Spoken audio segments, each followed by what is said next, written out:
Ladies and gentlemen, good evening and welcome to tonight's special committee of the whole meeting for Monday, January the 10th, 2022. Since we haven't seen each other in a long time, let's please reintroduce ourselves. Just kidding. Welcome. We will begin the meeting with just a quick reading of the agenda. As indicated, ladies and gentlemen, the agenda is by definition broad, and that is a policy discussion regarding the fiscal year 2023 budget and fiscal year 2024 budget projections. The floor is open for any comments regarding any issues anyone would like to bring forward regarding some of the items we discussed at the November 5th workshop.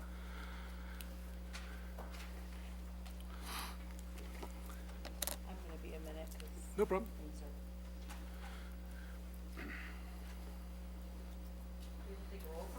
Oh yeah, we do, don't we? Hell, good idea, Tara.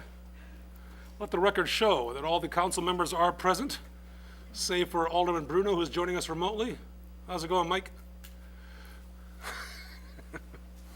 Grandpa Mike. With that, we have some technical issues here with our colleague Stephanie, I know, so just signal to us when you're ready, Steph.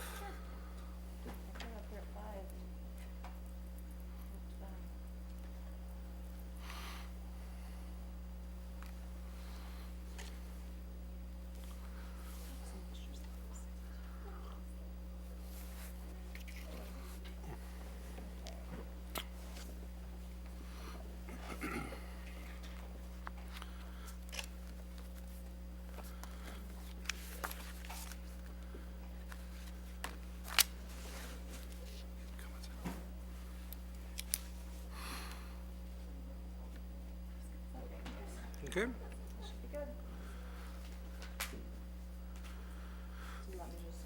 Sure.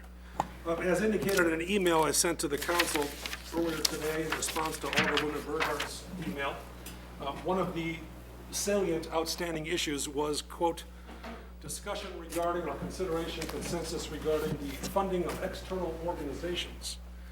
And because consensus was not reached at the November 5th, 2021 workshop, we thought it'd be best to address that issue tonight in as detailed a way as possible. And then, of course, we can begin discussions based on anyone's interest here at the dais. So. Okay, I will. I have a short presentation to just kind of help us along. So I will share my screen. Okay, so as the mayor indicated, tonight is really, we had really one outstanding issue from strategic planning that we needed some direction on. Staff has been working on the budget based on the priorities that were talked about at strategic planning.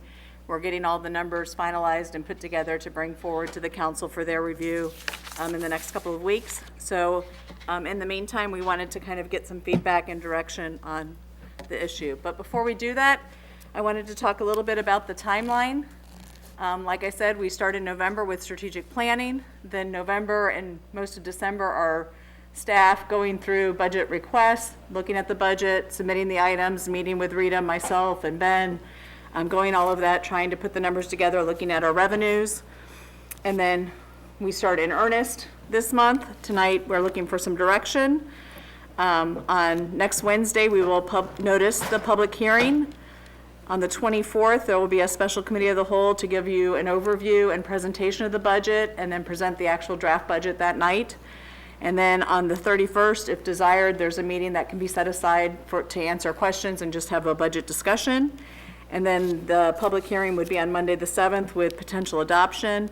And again, throughout the whole process, we offer the opportunity to ask questions. We post them to the website on a weekly basis. So again, there's plenty of time for interaction. Just a quick overview. Again, we start with setting priorities, then we formulate the budget, we discuss, we revise, and adopt. So tonight, we're really kind of right here between formulate and discuss. We've done a lot of the formulation. We need some input, and then we'll have more discussion as we continue. So tonight's main topic, unless anything else comes up, is funding for outside agencies. And before we actually talk about funding for agencies, we need to understand what parameters we need to consider in order to be able to do any kind of funding if it's possible. So I always start first and foremost, the city is not home rule. I know everybody knows that. I know everybody is tired of hearing that. But it's a reality, and it's a reality that really matters. So in short, non-home rule municipalities have no inherent power. They only have the existence and power that the General Assembly gives them. So as such, a non-home rule municipality must be able to point to a specific statute that gives the municipality the authority to exercise the power which they claim to have the right to exercise. So it's really our existence, being home rule or non-home rule. If the statute doesn't say we can do it, we can't do it. There's no kind of like vagaries or those types of things. And again, I know people get tired of it. That's just an excuse, but it is Dillon's rule. It is the law of the land. So in our case, statutory authority primarily comes from the Illinois Constitution. And I've put the section up there, Article 7, Local Government Section 7, which refers to counties and municipalities other than home rule. And then also the Illinois compiled statutes. And basically, we look at Chapter 65 for the most part, which is the Illinois Municipal Code. So it's also important to note that statutes granting powers to non-home rule municipalities are strictly construed against the non-home rule municipality. And then in short, absent an express grant of authority, the city has no power to loan, donate, or pledge money or credit in aid of a private enterprise. Having said that, there are some potentially relevant statutory provisions, and those are the ones that I'm going to go through tonight so you can understand where you might be able to derive your power to do what it is you want to do. So you'll see there's 3 up here that I've listed, but we're going to go through each one individually. The first is, so under 65 ILCS 5, Article 11, Division 45, Cultural Activities. And within this section, there are 3 potential relevant sections. The first is municipal bands and performing arts. I know everybody kind of laughs. It's kind of maybe antiquated because statutes don't change all that often, and it probably is. But what this statute says is it allows the municipality to levy a tax for the maintenance and conduct of programs in performing arts or both. It does require a referendum, and that referendum has to be initiated by petitioners. It cannot be initiated by the city, which is different than some of the other referendums we've done. And again, the levy is for the sole purpose of providing a fund for the maintenance or employment of a municipal band for musical purposes and/or the maintenance conduct of programs in performing arts. So it doesn't give us the authority for general support of cultural arts, and I'm using cultural arts in a broad term, and you'll see that in the next slide. So the next slide that may be relevant is cultural centers. So the statutes provide that the corporate authorities of each municipality may establish cultural centers within the municipality. Those centers may be devoted to the exhibition of works of art, the conduct of programs of music and the performing arts, the establishment of museums, the exhibition of historical objects, the presentation of dramatic productions, and other exhibitions and performances enhancing the cultural and intellectual level of the community. The statute further provides that the corporate authorities may expend corporate funds for the purposes of acquiring, maintaining, and operating cultural centers. So again, under this section, a municipality may levy a tax for this purpose, but note that the ability to expend funds is limited to acquiring, operating, and maintaining. So there's no or there. It's not like you can choose one of those. So essentially, the city has to be the one owning and operating the cultural center. And it's not a general grant of authority to foster cultural arts. And then the third one under this particular statutory authority is the preservation of historical documents. And again, this allows the city to transfer any documents to a historical museum or historical society that's incorporated and located within our county, and then such drawings, maps, and records that may be deemed of historic value. So under this provision of the statute, we would be able to make reasonable appropriations for the purpose, but again, it's only for the transfer of city documents. So it's not just for the general collection of historical documents about the city, it's actually city historical documents. So then we look on to the next section, which is another slide, is economic development. So economic development, this statute was updated within the last 10 years, and it allows the corporate authorities to appropriate and expend funds for economic development purposes, including the making of grants that are deemed necessary or desirable for the promotion of economic development within the municipality. So in order to comply, any expenditure would need to be included in the city's budget and approved by the corporate authorities. In addition, any such expenditure would need to have the rationale documented and supporting evidence as to why the corporate authorities believe that the expenditure related to cultural arts or anything else will promote economic development. So any such expenditure would need to be demonstrate to promote economic development in the city. It would have to have a public purpose and not serve a purely private purpose. And then lastly, we look at the municipal hotel operators occupation tax, as we all know as the hotel motel tax. So amounts that we collect under the hotel motel tax are limited to these three things. They're limited to, well, two things. Limited to promote tourism and conventions, to attract non-resident overnight visitors, and it also states that no funds shall be used to advertise or promote new competition in the hotel business. So if you determine that there is a relevant statute that supports an expenditure to an outside agency, the next question is then, that's all good and well, but where does the revenue come from? Where do those dollars come from? So this slide outlines what we believe to be some potential sources. You have the general fund. The general fund, as you all are aware, are supported primarily through taxes, property, sales tax, income tax.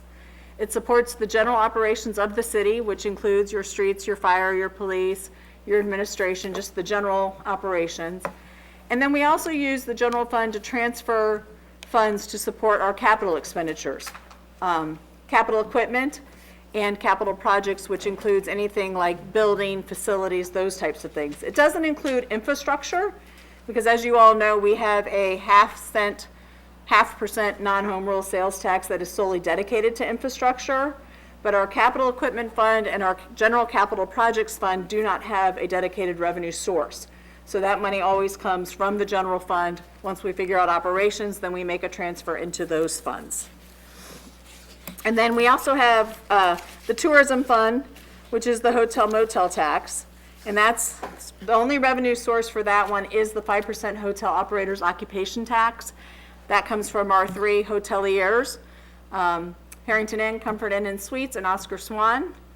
And currently, under an agreement with the chamber, they get 3/5 of the revenue.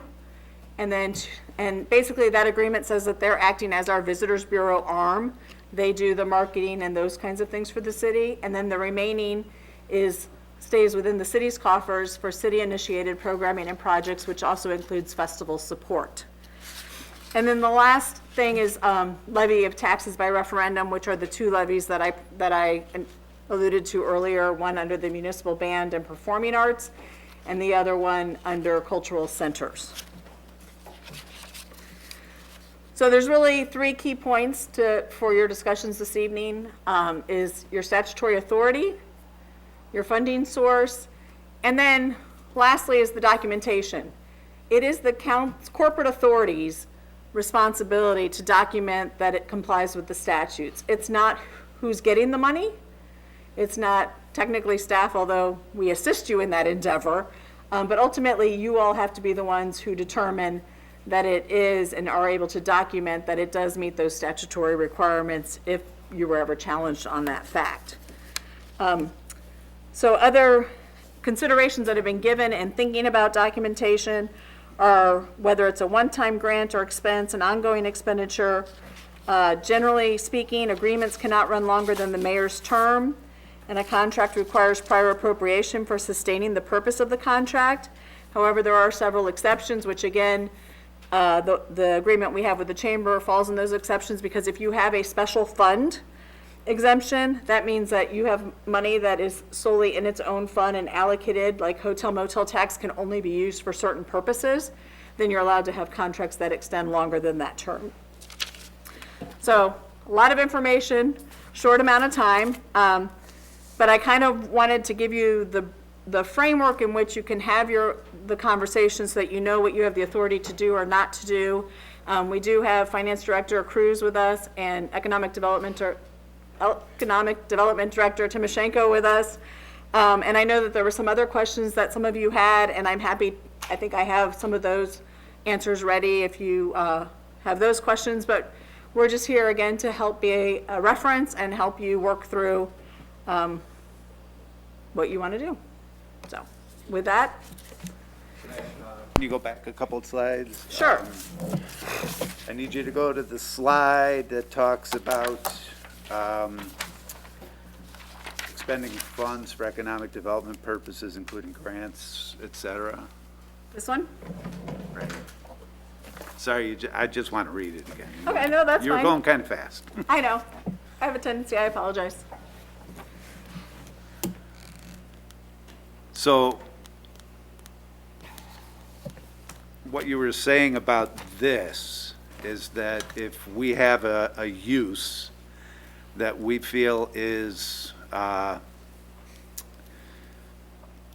whatever, relevant for economic development, provided we can document that rationale and bring supporting evidence into play, that we could fund something under this section? Or does the statement that it's about making grants mean it has to be a grant program? Well, it says, no. The short answer is no. You can make an expenditure based on economic development purposes as long as you can articulate that it supports economic development within the city. Right, okay, good. Sorry, and then I need you to go back to the one about the sources of, okay. City initiated program. So what kinds of things do we do with our 2/5 of the hotel motel tax? So that supports a number of things, and I have my list here. Just short, we process all the special event applications. They maintain the database that provides listings for the Geneva's official visitors guide, online business directory, interactive maps. We update and maintain visitor information on the city's website. We coordinate expenditures of hotel motel tax to support the appearance and image of the city. We seek funding for improvements to tourism amenities. We also work with our hotels to assist them as needed, because again, remember, they're the ones providing the funding. Obviously, it's through those who stay there, but they are the ones who are making that transfer over to the city. It's festival support, so when there's overtime involved with any of the festivals, that is paid for from this fund. And then we also have a couple things like the welcome signs, and some of those projects also come from this fund. Okay, thanks, sorry. And again, I would be remiss on my budget 101 that I tell every time. Remember, just because it's budgeted, it doesn't get spent. If the revenues don't come in, then you can't have the expenditure. Yep. Anyone else? Alderwoman Burkhart? Thank you, Mayor. Thank you, Stephanie. This is a super helpful way to start this discussion. And, I know we spent a lot of time on this in November, and so I appreciate everybody being here tonight. I think you all know that my, focus is the Geneva History Museum. I do feel like it's a real gem for us and something unique that offers another activity in our downtown area that's really mostly focused on, shopping and dining. I think as a city that relies so much on history and heritage, that they're a really important partner in maintaining that history and heritage for us. They're obviously a long-running institution, been around since I think the early 1960s, if not before that, in a volunteer capacity. I think I did pass out to a lot of you this information, but looking at how, and again, these are home rule communities, but St. Charles owns its history museum, owns the building. The Batavia History Museum, their Depot Museum, is owned and operated by the Batavia Park District. Elgin, the city of Elgin owns their History Museum building and gives about $55,000 in funding to the museum. DuPage Historical Museum, the DuPage County owns the building. Elmhurst History Museum is funded as a department of the city of Elmhurst. Napier Settlement owned and funded by the city of Naperville. And I know there's other ones up by me where I work, Bartlett, kind of similar structure. So I'm just glad we're here tonight to talk about how to perhaps support the History Museum. And you know, I know it's somewhat a unique ask, but it just feels to me, you know, my understanding is the History Museum was here back in 2010, asking for support, and that was a tough time coming right in the middle of the recession. But I do feel like we're in a place right now where we can at least discuss it and consider it. And I hope we go through some of these options tonight. I'm eager to hear what all of you think and what we could build consensus on tonight about this. Thank you. Thank you. Ladies and gentlemen, before we continue, I want to echo statements I made at the November 5th, 2021 workshop. And that statement is as follows: in the spirit of transparency and full disclosure, I would like to ask this council that if they believe I should not participate in these discussions based on the relationship I had with the current executive director of the History Museum, please state your position now. I will honor the majority of the council's decision. Mr. Bruno? I've no problem with that relationship. Yeah, there is none, but I want to give you an opportunity to speak up. Okay. Alderman Swanson, I believe you had your hand. Then Alderman Bruno. Thank you, Mayor. I echo a lot of what Alderwoman Burghardt mentioned. I do believe that the History Museum is an asset to the community, and I think that it does fall into the parameters of two of the funding sources we have here, or rules in the ordinances that allow us to fund them. One would be economic development, and then the second one would be the hotel motel tax. I know from experience, having served on the board, that they do have an annual deficit, usually in the area of $100,000. So they are looking for a sustainable help, and it needs to be year after year support. It can't be a ad hoc grant this year, nothing next year. So just looking at it, I would propose that we consider taking the 20% of the hotel motel tax, which is half of the city portion, as well as looking at grants from the economic development side. I do believe that they bring visitors that would not normally come here from out of town, and those visitors shop and spend time in restaurants, and more importantly, come back in the future. So my proposal would be to take 20% of the hotel motel tax and allocate it to the History Museum, and in addition, look at economic development grants to supplement that amount. So I wanted to throw that out as a proposal. Thank you. Thank you. Alderman Bruno, sir. Thank you, Mayor. Stephanie, do we have a sense of the portion of those monies that go to festival support? You said 2/5, or of that 2/5. Do we have any sense as to, you know, what those dollars are that go to festival support? Give me 1 second. So there's a lot of different things associated with that, but just in salaries for overtime, I can tell you what that amount is. And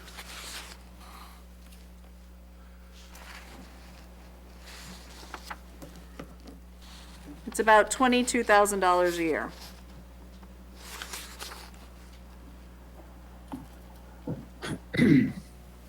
Well, I mean, it's an interesting discussion. I'm definitely on the side that I think it's fair, reasonable, and useful to offer some sustainable support to the History Museum.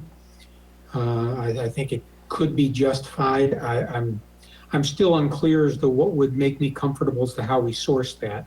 It seems like ordinance does give us options. I don't think there'd be a problem us coming up with a justification as a non-home rule community. So I'd be curious to other thoughts on just where we compromise and where we pull those monies. Thanks. Alderman, Maladra, sir. We look alike. I'm not sure who insulted whom. So I was here in 2010. And I know that the History Museum came and gave a presentation, and it was quite persuasive. And so since then, I have felt that we should do something where we can. My issue since 2010 has been, where can we? The fact that we haven't done anything up to this point is not through unwillingness or lack of philosophical support or spiritual support or whatever we want to say for the History Museum. I think that a community like ours that places such a heavy emphasis on heritage and historical preservation has to support a center for the repository of that heritage. But the problem has been all along, where do we get the money from? So this is part of budget. I think that it's fairly clear, or will be fairly clear, that there is the same philosophical support that I've felt since 2010. It's going to come down to, how does the budget lay out, where we have room. The key is, though, that room, it's easy enough to find a certain amount of money in a given year. The tricky part here is we're looking for sustainable funding. Actually, that's been sort of the trick all along. So I would be interested to know essentially what are the trade-offs, or even better, if we have a pile of cash laying around that the council's not aware of, put that on the table and we'll go with that too. But I believe it's going to come down to a question of priorities, and so I look forward to how that discussion plays out.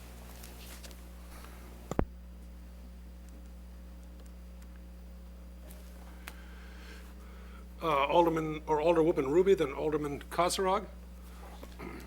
Thank you. Oh, I'm sorry. Jeez. I didn't I heard you were stranded still. Forgive me. Let's go Alderman Caven, Ruby, Kosarog. Forgive me, sir. That's all right. I'm here, I promise. Okay, so Stephanie, we were talking about the 2/5, which in this instance of what you showed was about $90,000 that went to the city. You've itemized that just in overtime, that $22,000 of that 90 goes to festival support. So if we did split that in half, meaning that the city only had 45 of that $90,000, knowing that 22 is gone, that leaves a remainder of $23,000. And based off of the other items that you identified here, for the event applications, the database, the website, coordinating with marketing, working with hotels, tourism improvement, and welcome signs,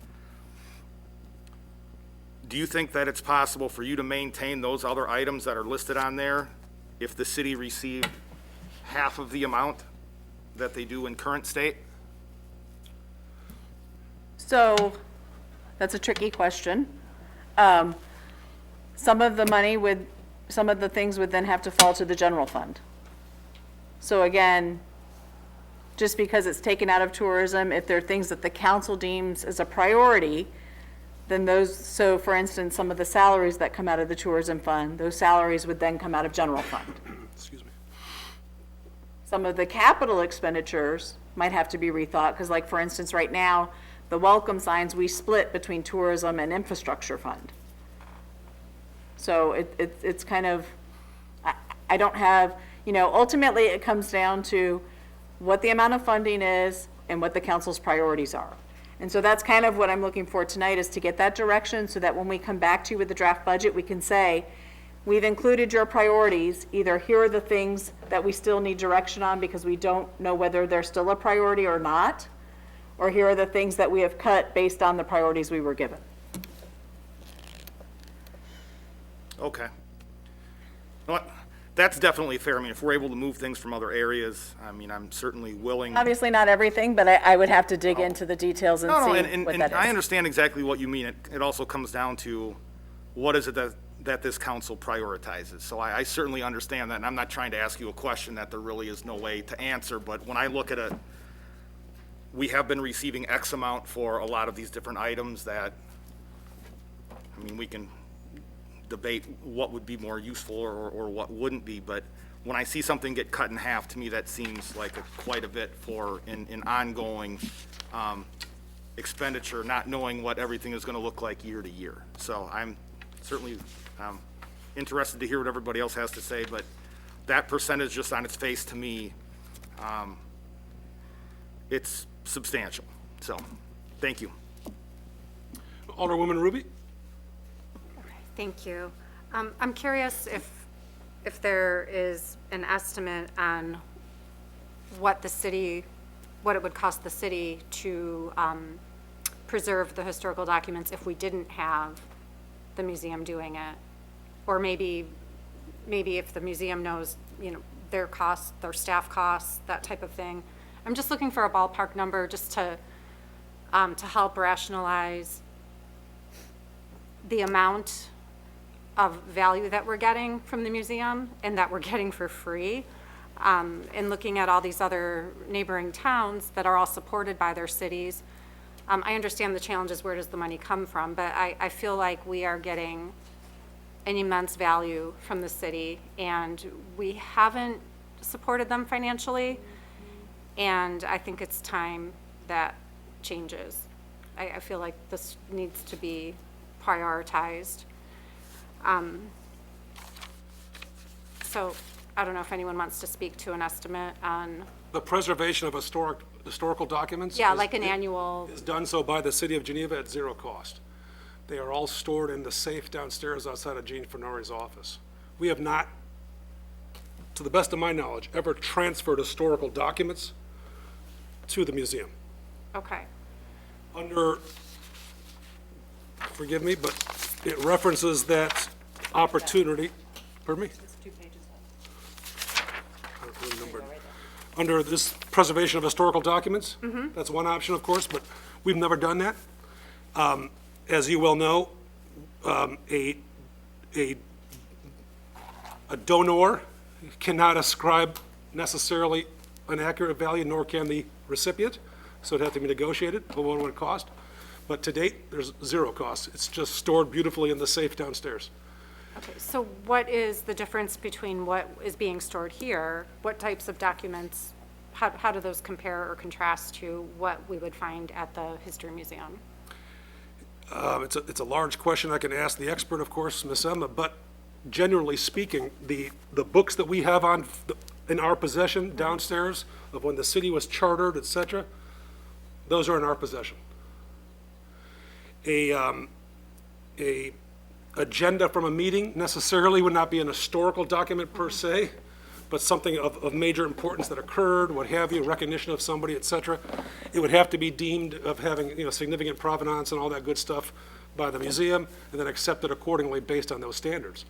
So, Okay, and another thing that was and I say this in familiarity with our friends at Naples Settlement, having been there. Okay. I was just curious too about, on that slide, the caveat that it has to apply to city historical documents only. Right. That's very subjective, in my opinion. Is there a cut and dry The definition statute, to that? it's actually documents that are created by the city. So Okay. it's our minutes, it's our ordinances, it's Okay. those kinds of things. Okay, because obviously our city is shaped by, So, Much and I more just than go back, that. and again, I'm just to provide information, the statutes are construed, for lack of a better phrase, against the non-home rule community. They don't give us a lot of leeway. It has to be very specific. So things, if it's given a definition, it's given that definition, not something else. okay. Well, I still think it's important not only that we support the museum, but that we find an amount that we're comfortable with, that we can commit to. For, Stephanie, you said it has to be within the mayor's term? So we have, what, 20 years? Necessarily. It has to be, unless it's established through a special fund. Okay. And again, that's part of the discussion tonight is how do you document whether it fits under economic development or something else, absent either an agreement with that organization or some kind of grant application or something like that. So for instance, I know that St. Charles has an agreement with their museum when they provide funding. And so that agreement, if the funding is provided from the general fund, it traditionally can only go the term of the mayor. If it's provided under a special fund, like tourism, it can go beyond that term. Okay. All right, I'm good for now. Thank you. Thank you. Alderman Kasserag, then Alderman Mayor.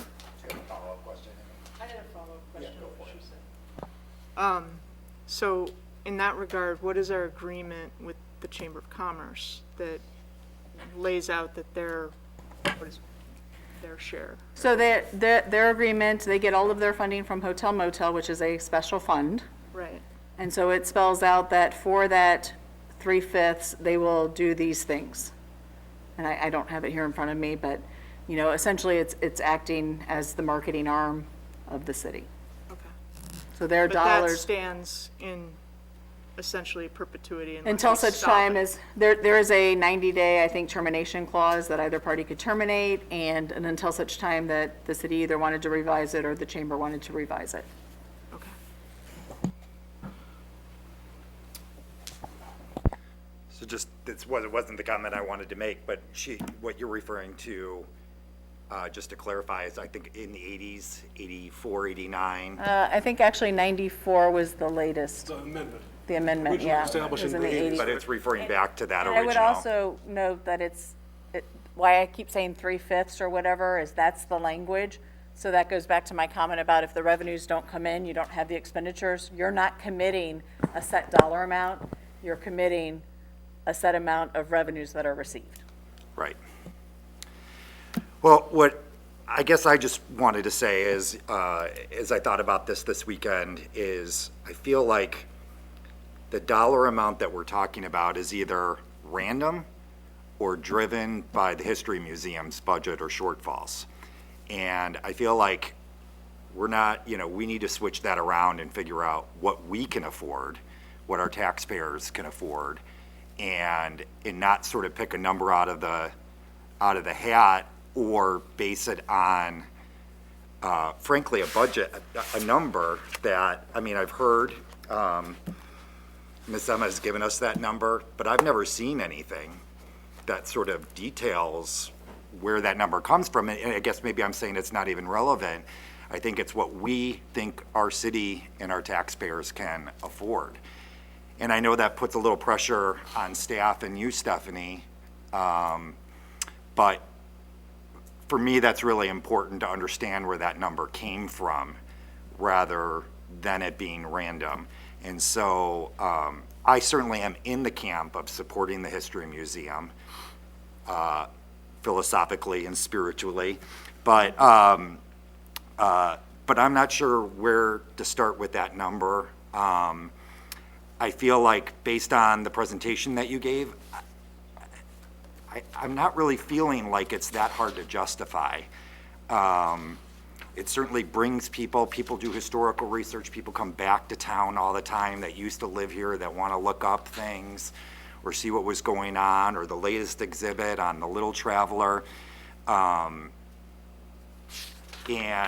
stay and eat and shop. And so, I'm not sure where it's better, out of the hotel motel tax fund or the tourism fund, or out of that economic development statute, but doesn't seem hard. I just want to make sure that it's fiscally responsible and just not a random number. And I guess in that regard, I sort of want to start slow and work into it.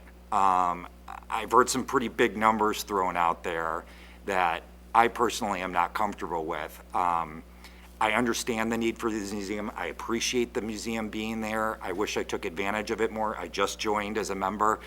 But we're here to take care of our own taxpayers. And so, to me, that fiscally responsible part of it is very important before I would want to take any advantage of, or support that specifically from a, numbers point of view. I guess that's all I wanted to say. I just feel like these numbers that I've heard are just, it's like, where did they come from? And that's really been bothering me, that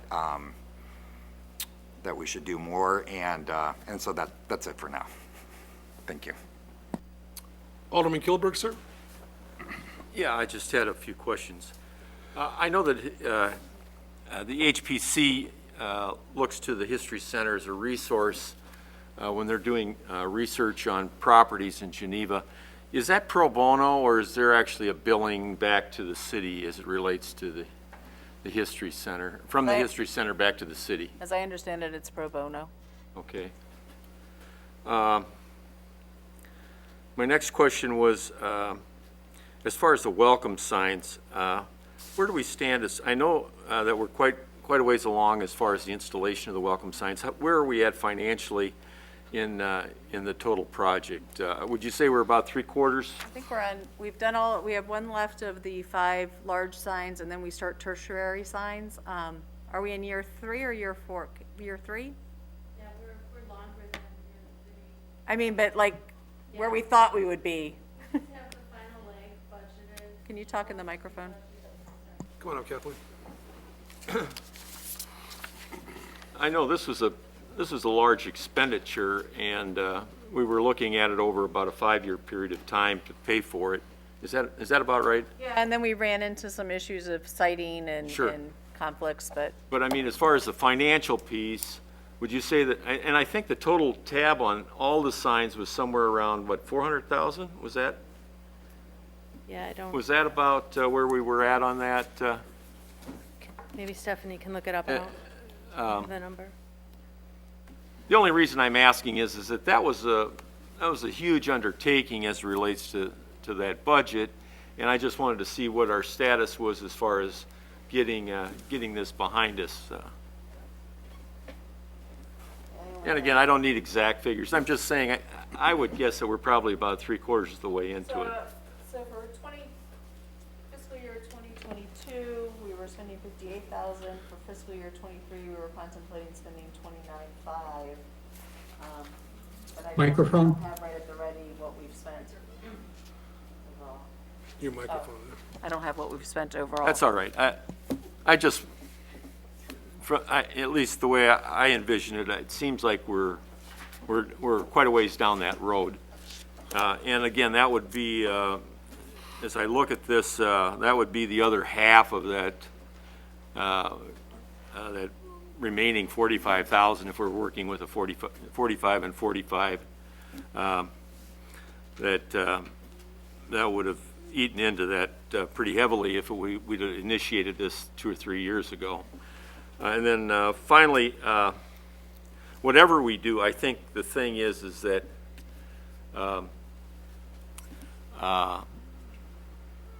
if in fact we decide to do something in relationship with the History Center as far as some funding, I hope that doesn't give us the license to be a overseer. I think the thing is that the undertaking should be with really no strings attached. They got a governing body, and that let them make the decisions as it relates to the History Center. I think that the tendency is that once you're a large contributor, then all of a sudden I don't think it should necessarily give you license to be a critic or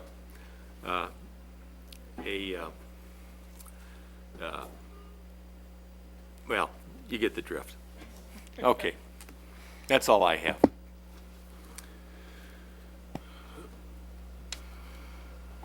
I believe Alderman Marks is the only one who has not yet spoken. Do you wish to speak, sir? Otherwise. He had actually most of the questions. Okay. Alderman Bruno, Alderman Mayor. Thank you, Mayor. I just wanted to concur with Alderman Kilberg regarding the any oversight. It should not be onerous for the History Museum to take any of these fundings, but I think there would be reasonable reporting. I don't know what that reporting would be like, whether it's traffic, whether it's, I don't know, some type of reporting, but I think it's reasonable to at least ask, just get some basic facts and figures from them, but oversight, no. That's it. Thanks. Alderman Mayor, then Kozarag. Okay, let's see. So, a couple questions for you, Stephanie. From our ability to say that this is a responsible use of funds, we have things that are in the 2/5 now that can be funded from the general fund, right? I believe so, but I would have to dig into So that. I mean, the salaries shifting- for sure could be Right, shifted. can be shifted to the general fund. That is correct. Okay.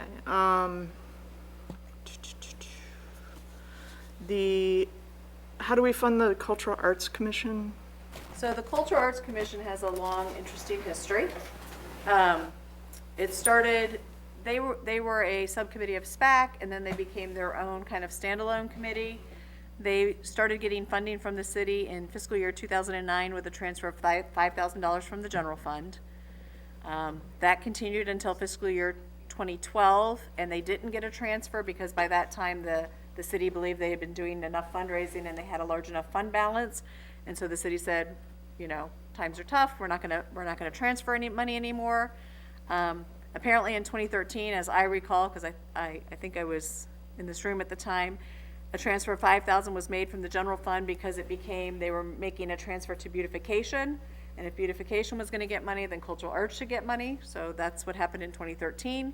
And then there were no transfers again until last year, or this current year we're in, where we made a transfer of $10,000.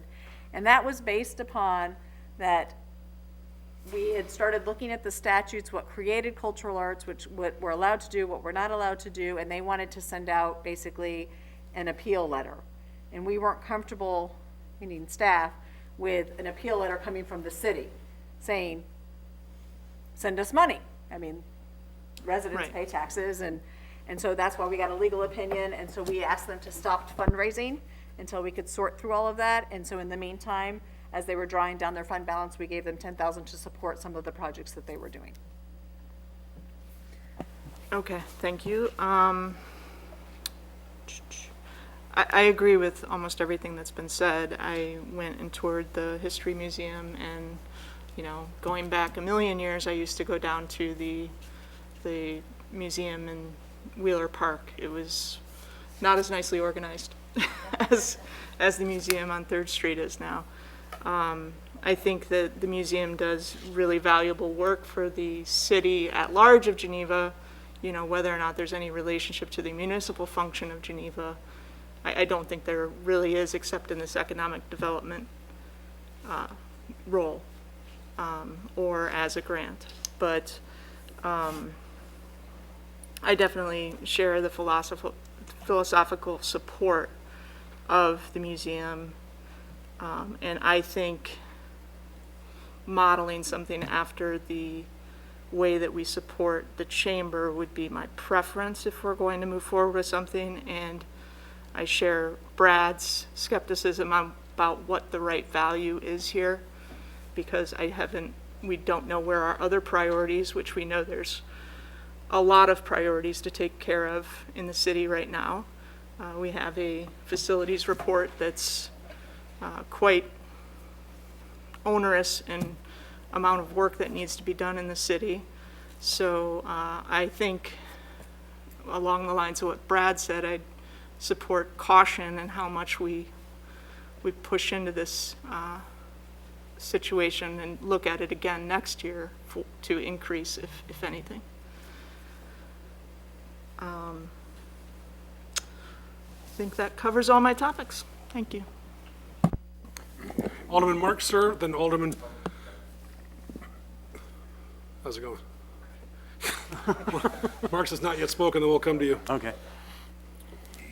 Maybe, Stephanie, you can answer this, or maybe, the History Museum, do we know on average roughly the amount of hours that the HPC or the historic planner uses of that, or do we know? I don't have that information with Do me. you have any idea? That spreadsheet that I And I Yeah, but didn't the bring that. I spreadsheet- forgot that. If I may, if I look at it, I forgot and it that. says all the blue is for city, that's not all city.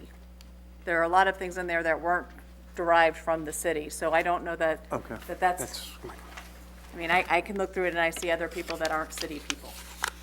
So, But I think it's economic development is what it is. but I think the question was, Yeah, I was what the just, city yeah, is. that was the one question, yeah. What hourly, do you charge an hourly rate then for? Yeah, come on Yeah, up. please come up. If someone just walked, if we're not a member and came in, do you charge an hourly rate for that kind of research? Yes, we do. And what is that? It depends on if you're a member or a non-member. Okay. A member is $20 an hour, a non-member is $25. Okay. And so it just depends on if we have a file already on the topic, then that's an easier thing, although we find we also have to go back because that research may have been done back in the 1950s, the original.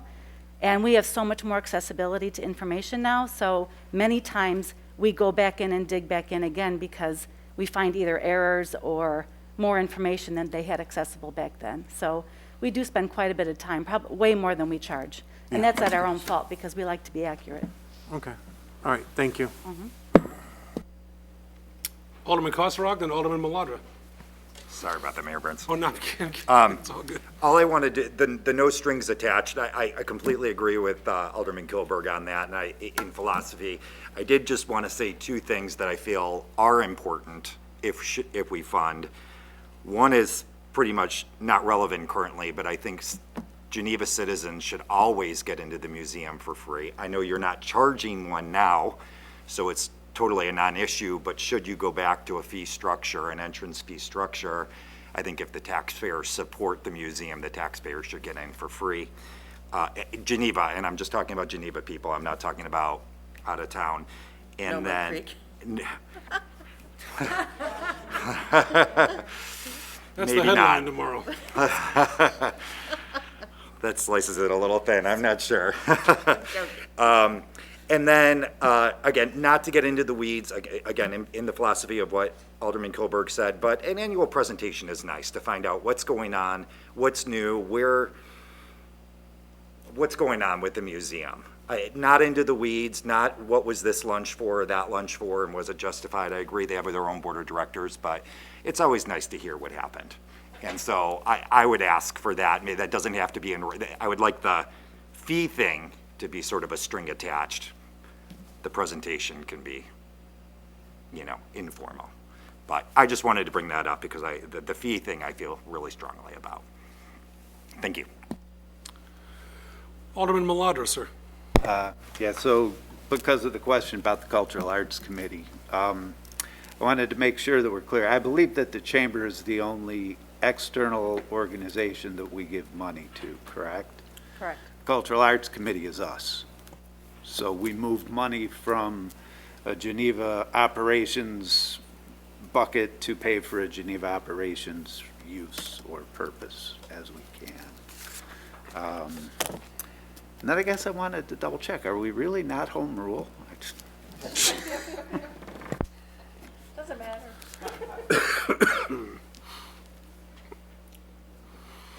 Anything else, sir? Anyone else? Alderman Bruno, sir. Thank you, Mayor.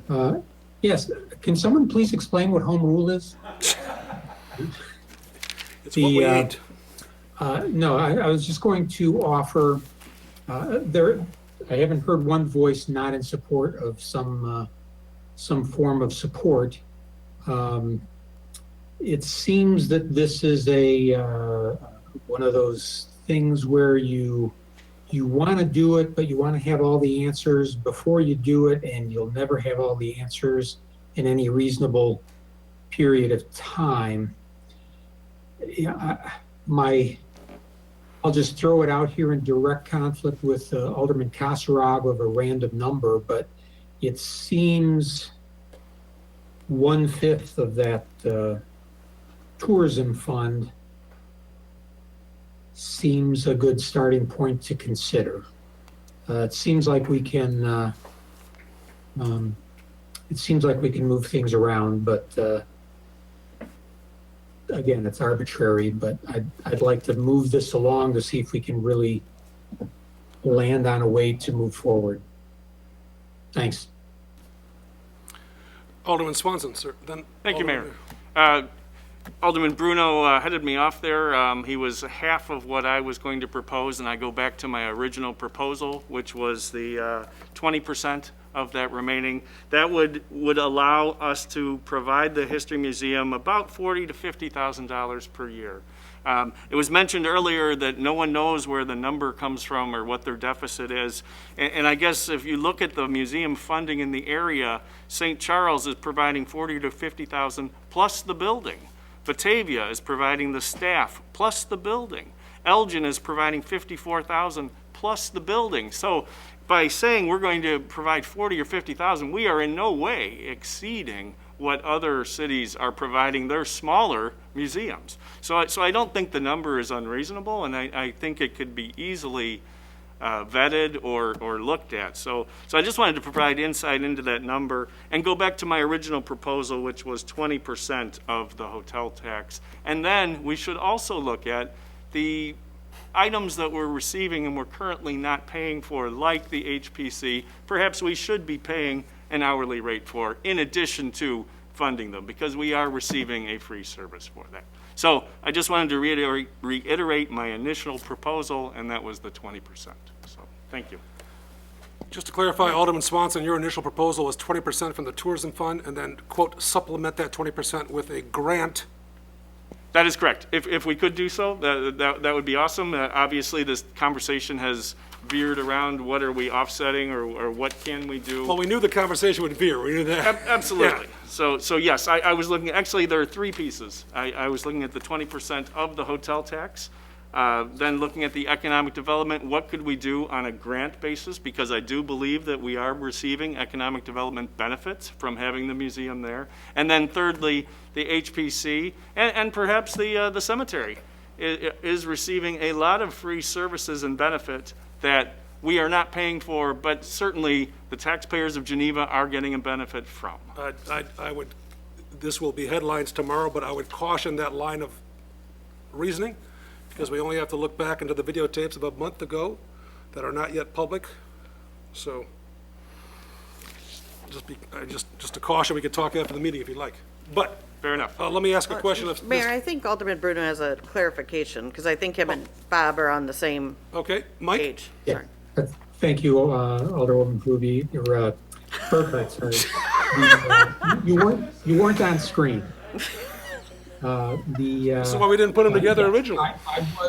I did specify 1/5 of the total or 20% of the tourism fund. Thanks. I took it as 10%, but I was looking at 20%, so if we're in sync, even better. So I retract my initial opening to my statement. Ms. Dawkins, a question. And forgive me, the pages aren't numbered, but economic development, Chapter 65, Illinois compiled statutes. If this corporate authority does appropriate and expend funds for economic development, in theory, we open a window or a door to any other organization that says, we provide economic development as well, we'd like to prove it to you, please hear our case. Okay.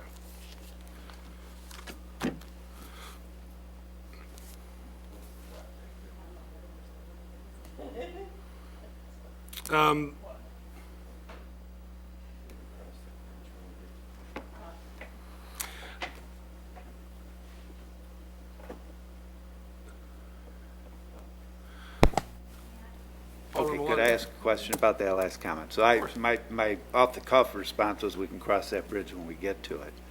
But I do have a question.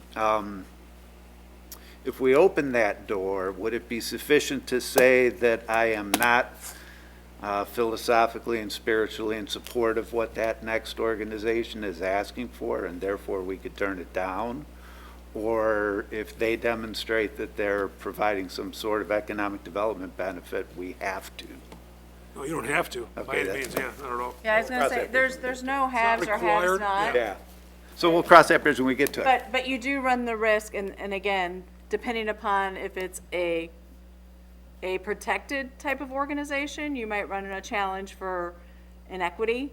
But again, it would be a taxpayer challenge because all you have to prove is the economic development side. It's not that if they prove it, you have to fund. You have, the corporate authorities are the council ones is. who have to prove it. Right, You cannot delegate that authority to someone else. right. So, and then I did have another question about the proposal.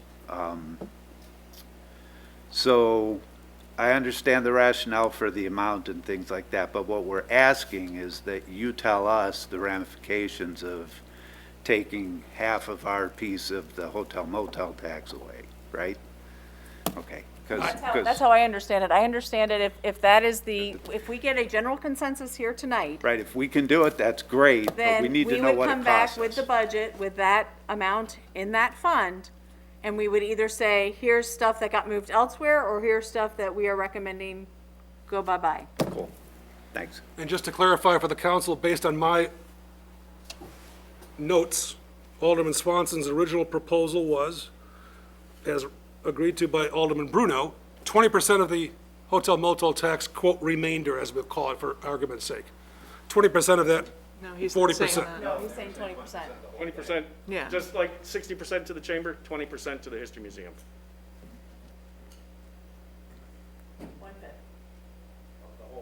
of the whole thing, not 20% of the remaining 90. Okay, that's why I wanted to clarify. 20% Okay, of the total. okay. Which comes to generally around depends, it depends. 50,000. In 2020, it would come to about 11,000. So there is no certainty with respect to the, quote, grant made or monies appropriated. It all depends on the success of the community.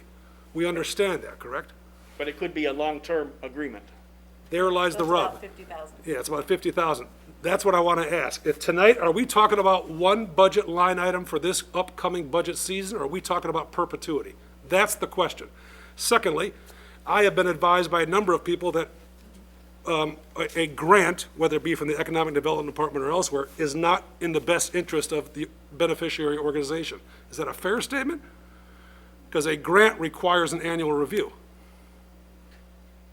Obviously, sustainability, you want it to be an annual number, to count on it each year. However, my point is, we are woefully less than what our neighboring communities are funding. Are if you we do this- comparing apples to apples? If we're doing the 20%. Well, I mean, if go ahead I and share may, that information, yeah. and again, just looking at St. Charles, they have 11 hotels and bring in $2 million in hotel motel tax. We have 3 hotels that bring in $250,000. Okay, I'm looking at the History Museum for the community, not the number of hotels. But I that's think the you have to revenue look at source. the revenue source. Understood. And the other ones, Elgin and Aurora, both have riverboats. So their funding comes primarily from the gambling. Park District, I didn't look at. Counties, I didn't look at. I looked at just cities. And then Naperville, Neighbor settlement. they have, again, and I should point out, when it comes to a home rule community, hotel motel tax has 0 restrictions. For a non-home rule community, you have to show tourism or heads and beds. It's supposed to be for non-residents coming to the community. So again, I'm just telling you what the statute says and what the information I researched. Not making an opinion one way or the other. Right, it's a matter of facts and throwing them out there, so. Alderman Mayor, I believe, had your hand up? Yeah, I did. Then Swanson, And then Hilberg. then Kilmer, okay. So I think we have a consensus that we all want to fund it. I think that whether or not it is 50,000 in perpetuity or not, I don't think it depends on St. Charles or Elgin or Batavia. I think that those are bad examples if we really dig into them. And what we really want to do is say whether or not this is an economic benefit for Geneva to have this museum that's in a great location on 3rd Street that, you know, I've dashed in there when it's too cold out for the Christmas walk and spent some time and looked at the Christmas trees. It's a nice amenity to have. Is it 20%? That I don't have enough information about this coming year's budget to really say that's where I'm at with it. I think that we have a lot of stuff to cover. And if I may, because what I hear you saying, Alderman Mayor, is that you see it as an economic driver, but we're talking about the tourism fund. So I think we need to be clear on what we're saying, because again, it is this corporate authority's charge to determine. Obviously, I think there's more flexibility one way than another way, but that's also your decision. But I think we have to be clear, are we talking an economic driver, or are we talking we're bringing tourism to the community and heads and beds? Because you will be challenged from the hotels, because we have already seen that happen with the way the chamber has been using the funds. The hotels are like, what am I getting for this? So I think, again, those are just considerations that need to kind of be clear whenever we move forward. Floor is still yours, Amy, if you'd like. Yeah, I think that that's an interesting point. I don't know that it brings heads to beds. Like, I don't think that plays out correctly. I think it's a great thing for Geneva and for the residents of Geneva and the long-term people that have lived here a long time. It's wonderful to be able to go back and see what was here when we were kids and growing up and what our friends' parents had. Those things are great, but I don't think it brings people to Geneva. Maybe it does. Maybe I'm wrong about that.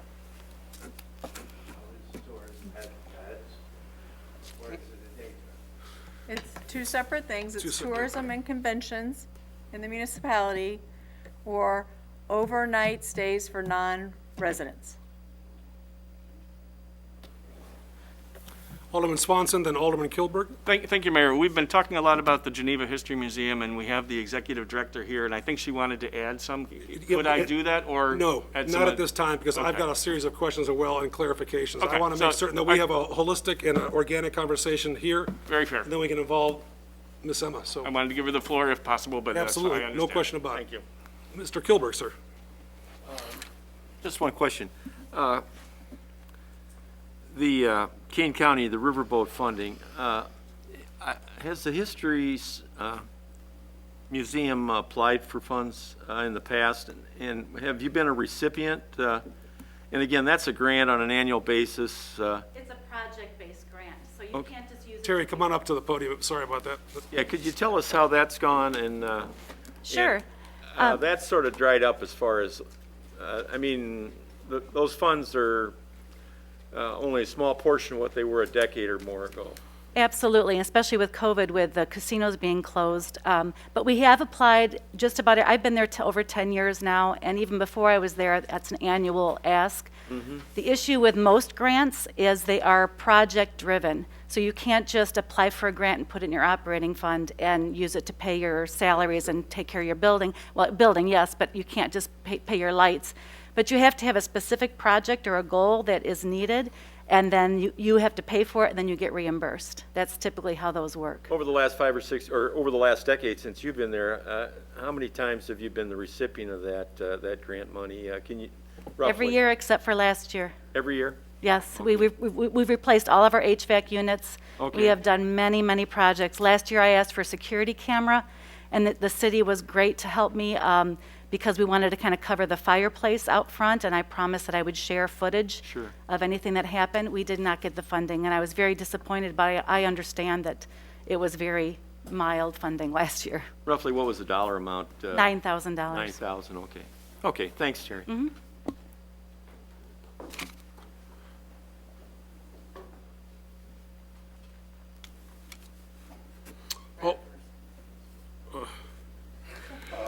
What the heck?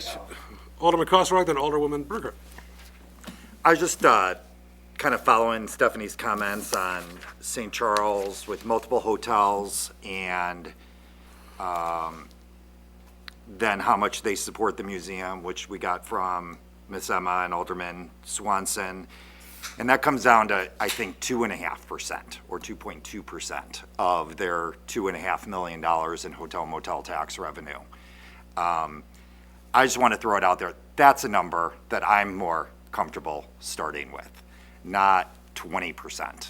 So that would So 2.5% of our 250, I think, comes out to about $6,000 or $7,000. And that's a number I'm much more comfortable with starting with. I'm also okay with the billing Michael Lambert thing, so that could be a little additional revenue for them from the city. I just wanted to throw that out there where I'm coming from on that, and that at least seems to be a formula where we're getting something from somewhere rather than just pulling numbers out of the hat. So, thank you. Alderwoman Burkhart. Thank Then you, Alderwoman Mayor. Ruby. Talking about the tourism fund or hotel motel tax, I mean, the welcome signs that we've been paying for at a hotel motel, do we think those put heads in beds? Do we think people drive by and say, gosh, that's a nice sign, I'm gonna stay here for the night? Do we think, do we think those signs bring tourists to town? I'm driving from Aurora to Elgin, gosh, that sign's so nice, I think I'll stop in 3rd Street and check that out. I love the welcome signs. I think we need them. I think they're a great gateway. I was on the committee with Dean that helped support, design those. So, but I think sometimes we get pretty specific at certain points about issues where I think if we went line by line of all the stuff that the hotel motel tax has paid for over the years, I wonder if all of it could be tied back to exactly these things we're talking about, so. Kathleen? I think, just to comment on that, it's inviting the guests, how you want to clean the house and how you want to present and market the city and how you want to project the image. So you do have projects that are designed to help project the image of the city when you create an open door in an invitation. There's capital projects that we've talked about and we have been unable to budget in the tourism fund. When you look at the welcome signs, when that's finished, we definitely have other things that we think that we should be doing to improve visitor amenities that possibly the hotel motel tax fund could be used for. I'll give you a couple examples. One is we have really antiquated directional and wayfinding signage. The map tables that are broken and in a position of not being able to be electronic. We could really have some more dynamic electronic signage, not only on the Riverwalk, but in the downtown.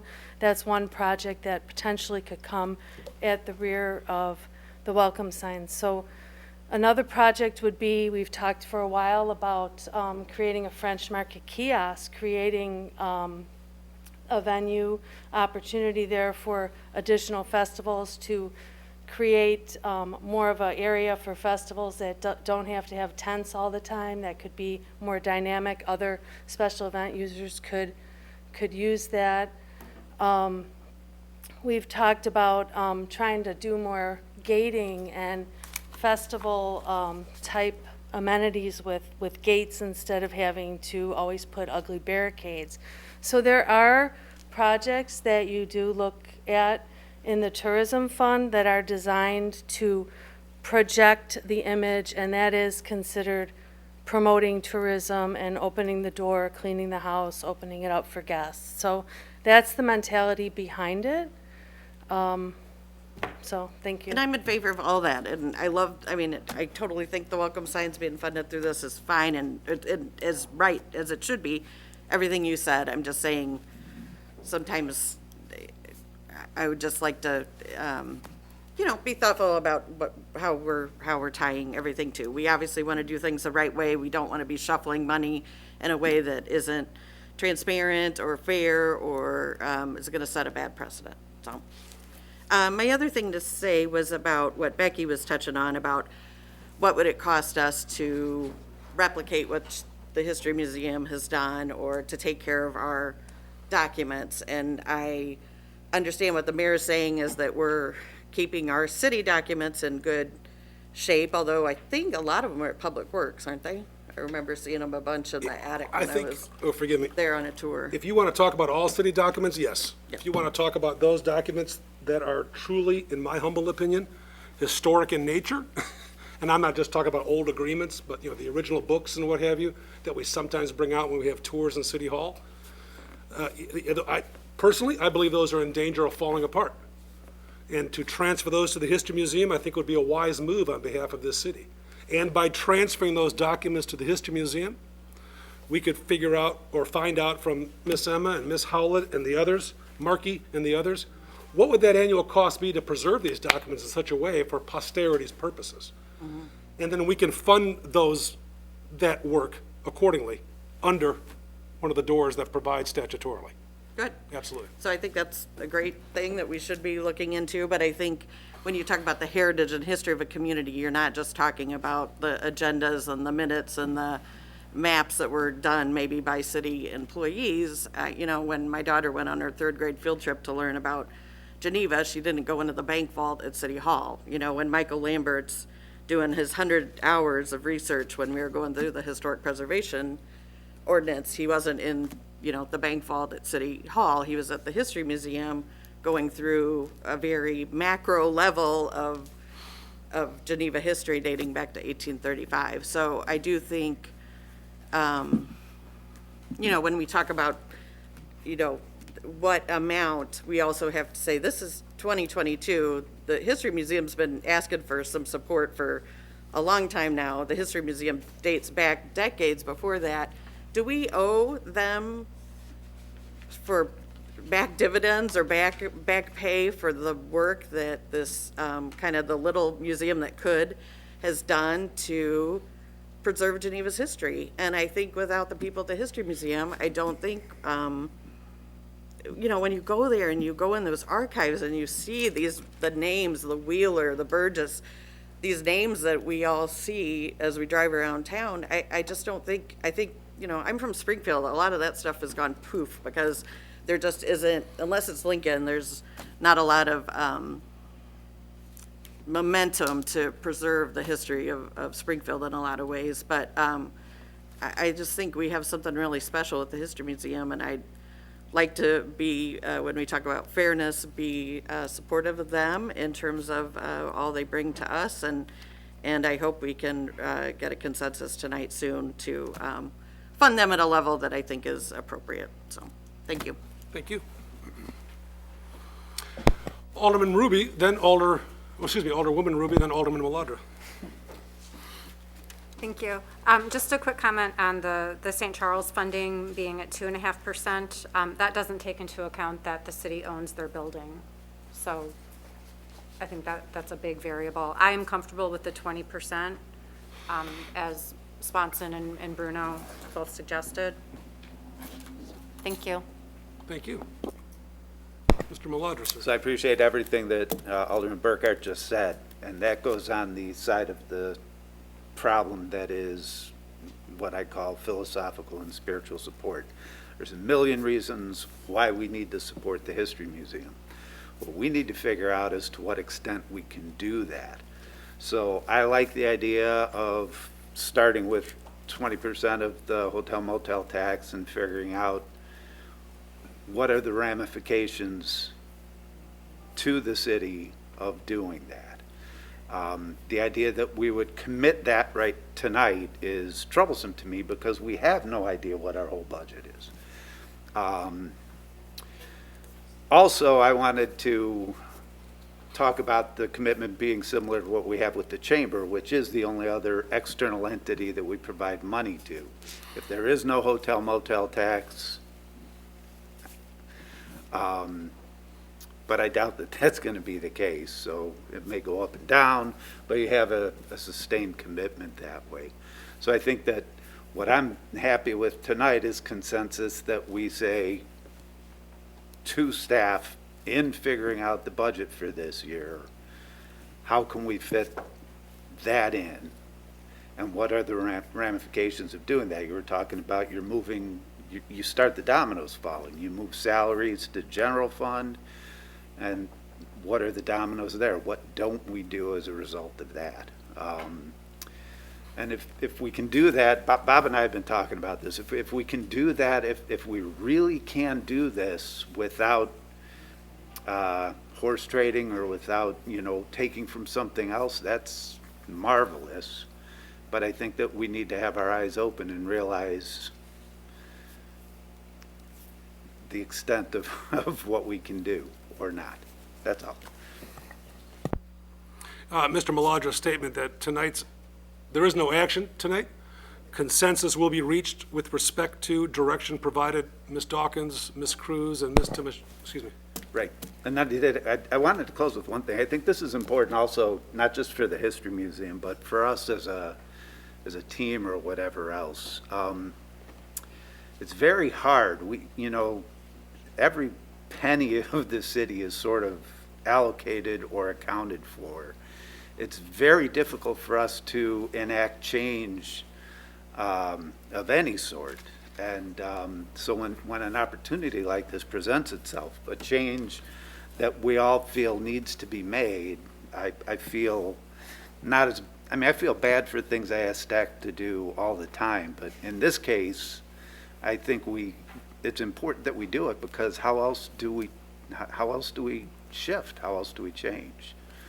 I think Stephanie would echo those sentiments, that Yeah. hence Stephanie, Rita, and Kathleen are looking for that direction, as opposed to putting something together, then speculating whether or not this body might say, well, what the hell were you doing? Yeah. So the purpose of tonight is to seek that consensus. And for those who don't perhaps support the consensus that might be reached, voice their opposition to it respectfully. And That's then- fine. There's no formal vote tonight, though. Right. And then the last thing, I know we want to stay out of the weeds, but maybe you could do an exhibit on the importance of home rule to Illinois communities.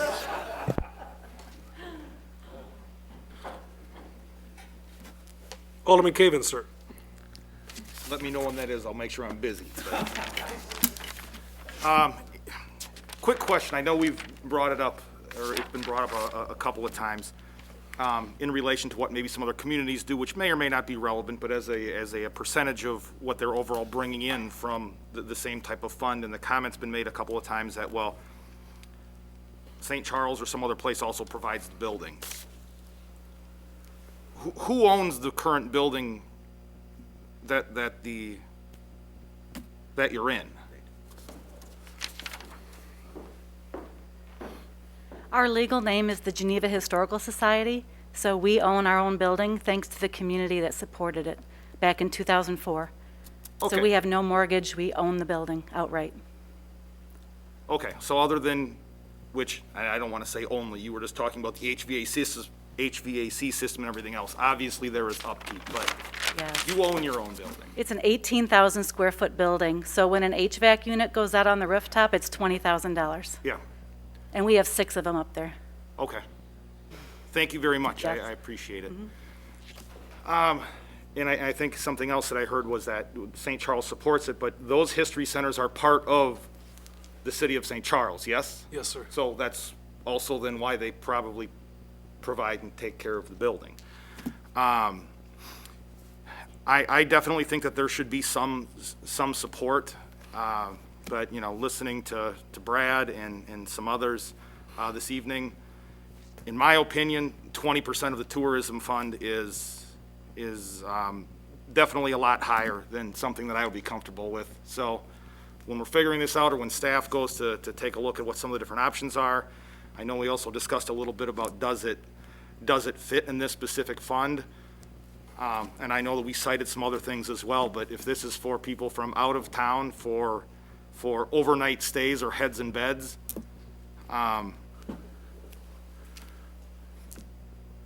I don't know if that exactly fits that. And again, I don't have any other specific numbers to say that it does rather than it doesn't, but I don't have any either way. So it's difficult for me to think if that is the exact right place for that to work for those reasons. So, thank you.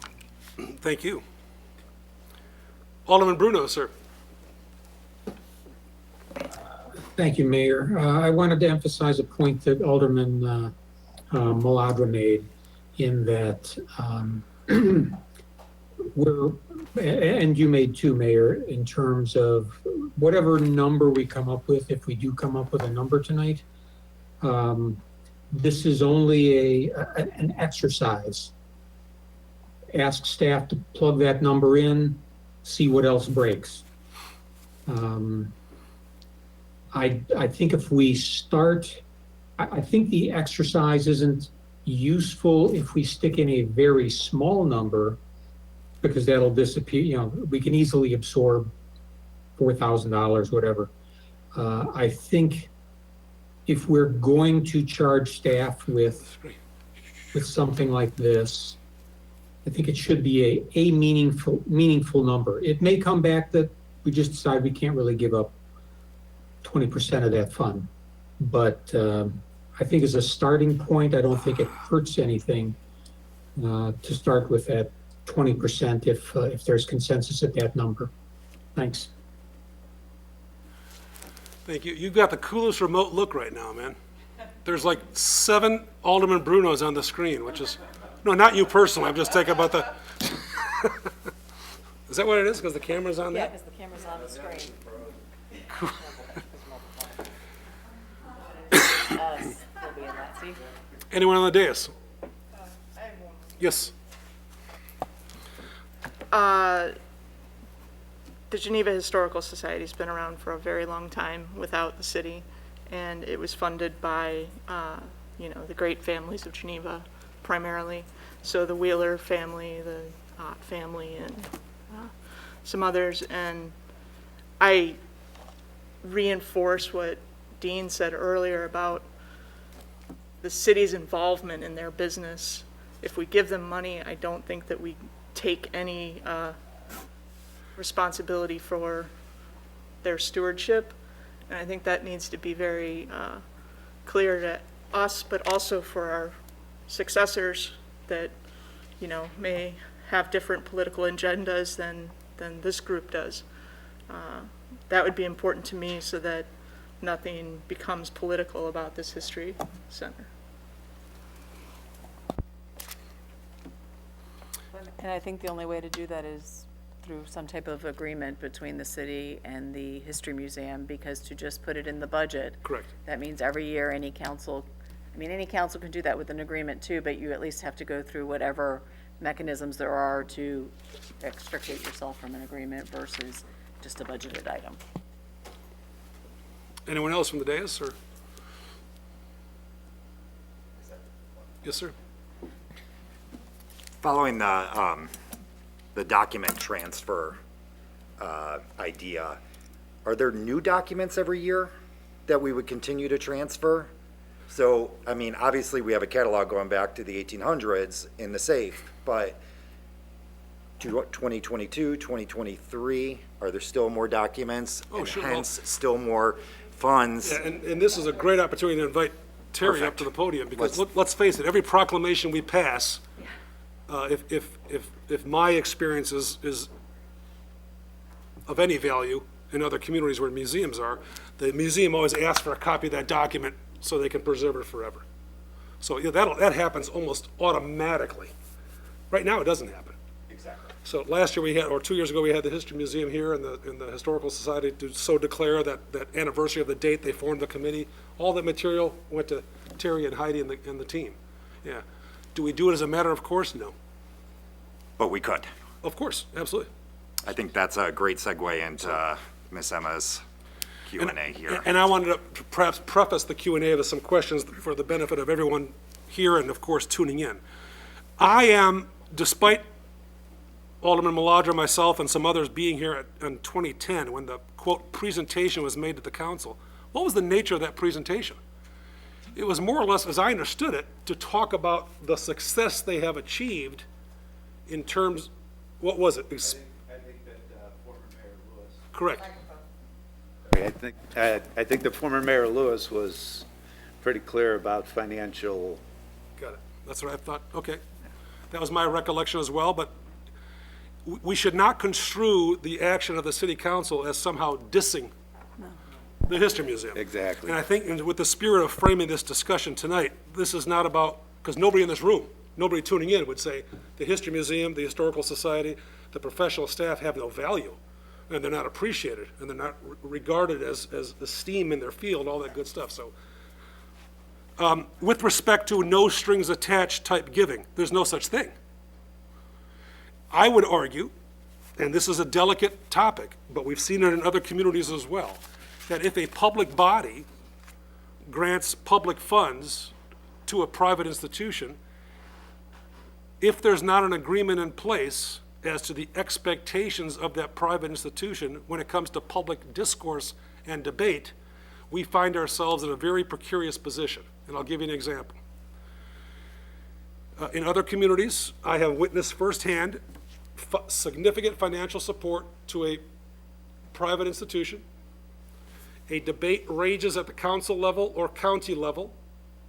That private institution then goes and fights for a particular position on that issue despite receiving all these funds. So in theory, the argument erupted to, why are we funding this institution who's fighting us? Whether that's right or wrong, that's reality. That happens. I would also argue that we would have to have a very strong donor gift policy, and I'm certain the museum has a donor acceptance policy. I know that they do. That would have to be, if for all practical reasons, ironclad, because something may happen down the road where either we are inspired to stop giving or forced to stop giving because of some unfortunate situation that might occur. Or, for example, a recipient might say, we don't want your money because of a decision that body made. And that happens every day in the non-for-profit world. Every day.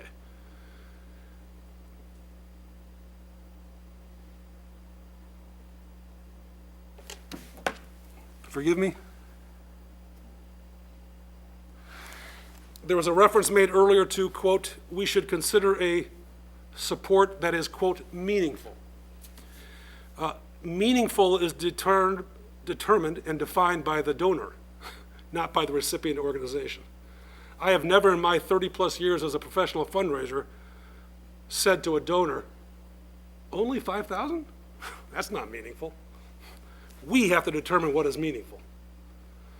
And, as we've all discussed tonight, what is measurable. One of the aldermen tonight stated that it appears, and I don't endorse, but I do raise the issue for perhaps more discourse, that what's driving the ask is what's being experienced at this particular museum at the time, as opposed to what should drive the ask is what we can afford to do, afford meaning in quotes. I respect that, that's fine. There is a symbiotic relationship with the Historic Preservation Commission and our historic planner and the History Museum. I know Terry knows that. She speaks not only well of Mr. Lambert, but of course of Public Works. In fact, just earlier last week, Terry and Heidi Howlett shared with me a story regarding our street superintendent, Nate Landers, who's, as all of you know, when employees join the city, part of their onboarding is to spend time at the History Museum and learn about the history of our community.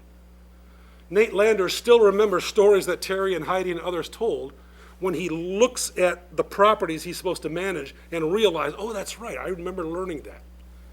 We should not leave this room assuming that this relationship is a one-way street. If the History Museum or the Historical Society chooses through their bylaws and their vote by their board to, quote, charge Mr. Lambert and others, I don't think anyone would object to that at all. I don't think at all. But please keep in mind, and I know Ms. Emma will echo this, that there's oftentimes a lot of requests made of Mr. Lambert by the museum because of Mr. Lambert's expertise in architecture and what have you, that helps support the overall mission and vision of the History Museum and the community together. So it is symbiotic, no question about it. So, with all that, what a great discussion. And Terry, the floor is yours if you wanted to add anything, so. I do. I've been taking lots of notes, so I'm not really sure where to start, except for I am so pleased and honored that we are even part of this discussion tonight. You know, I've been with the organization as the director for over 10 years now, but I've been involved since the 1990s, and it's always been the same discussion, nonstop. The organization was started in 1948 by volunteers and with no funding at all. So for us to be even in this position to be discussing this for the last almost hour and a half, almost 2 hours, to me is very meaningful. So thank you for making this part of your discussion and also hearing all of the input. I really do appreciate that. It's never gone this far before. So that excites me in itself. And I'm glad, Mayor Burns, that you also point out that your documents probably should be sent to the museum, because I can tell you, you may have great stuff, but it's not accessible. It's not taken care of in the right humidity controls. Besides having a building, we have to make sure our heat and our cooling and our humidity stays at the right levels. Things go into acid-free boxes. They go into plastic sleeves. They are detailed in a database that keeps growing, which is fantastic, but that could mean our server needs to expand. I mean, it's just like life. It's exponential. So you start preserving more things, you're going to need more of this and more of that, more space, more staff. We've been collecting Geneva's history for many, many years. But I have to tell you, it's been in the last 5 years that this museum has broken ground and become a professional organization. We were started by volunteers, very minimal. We didn't need assistance. It was $1 to be a member for the year. I think it was $50 to be a lifetime member. And so now this museum has evolved. We are on the cutting edge of becoming a nationally accredited museum. There are only a few things that have tabled that. And a few things are very minor that the museum can internally change. But one of the largest things that Washington, D.C. told me is you are not financially sustainable. I can't put a dollar amount in the income without looking at previous year's donations. I can't fudge that. I can't make it so it works. But if I had a regular stream that I can put in that line that says this is coming in and we know it, that's going to speak volumes. They even recommend in their report to me that we ask for city funding because that is usually the model that most museums go by. I realize the home rule blocks you a little bit on, or non-home rule blocks on the methods of it, but I believe there's a way to do this. $100,000, $50,000 to $100,000 is minimal to the city's budget when you compare it to that is life-changing to this organization. Whether we put heads in beds, I can't tell you that. I don't run the hotels. But I can tell you this. More than 85 to 90% of our visitors, we track zip codes. We do a professional tracking. I could show you year to year who comes to our museum. 85 to 90% are not Geneva residents. Now, whether they came in to go shopping at Cocoon or Little Traveler, that's another thing. But I can tell you, they come to the museum because they're curious. They're walking around town. They love the history, they love the ambiance of the town, and they want to learn more. I've had several ask me about realtors in the area because they want to move here now. I'm going to ask for a commission soon, but we send people to restaurants. They recommend, where can we go for lunch? Pre-COVID times, and we hope maybe next year we can start our tours again. We were having bus loads of people coming in from all over the Chicagoland area, and we would hop on the bus, give 50 to 60 people a tour, and then I had sponsors in the area for $100 a year. They'd put a coupon in that nice little bag. So now they can go shopping in town. And those coupons I ask to be a year-long expiration date.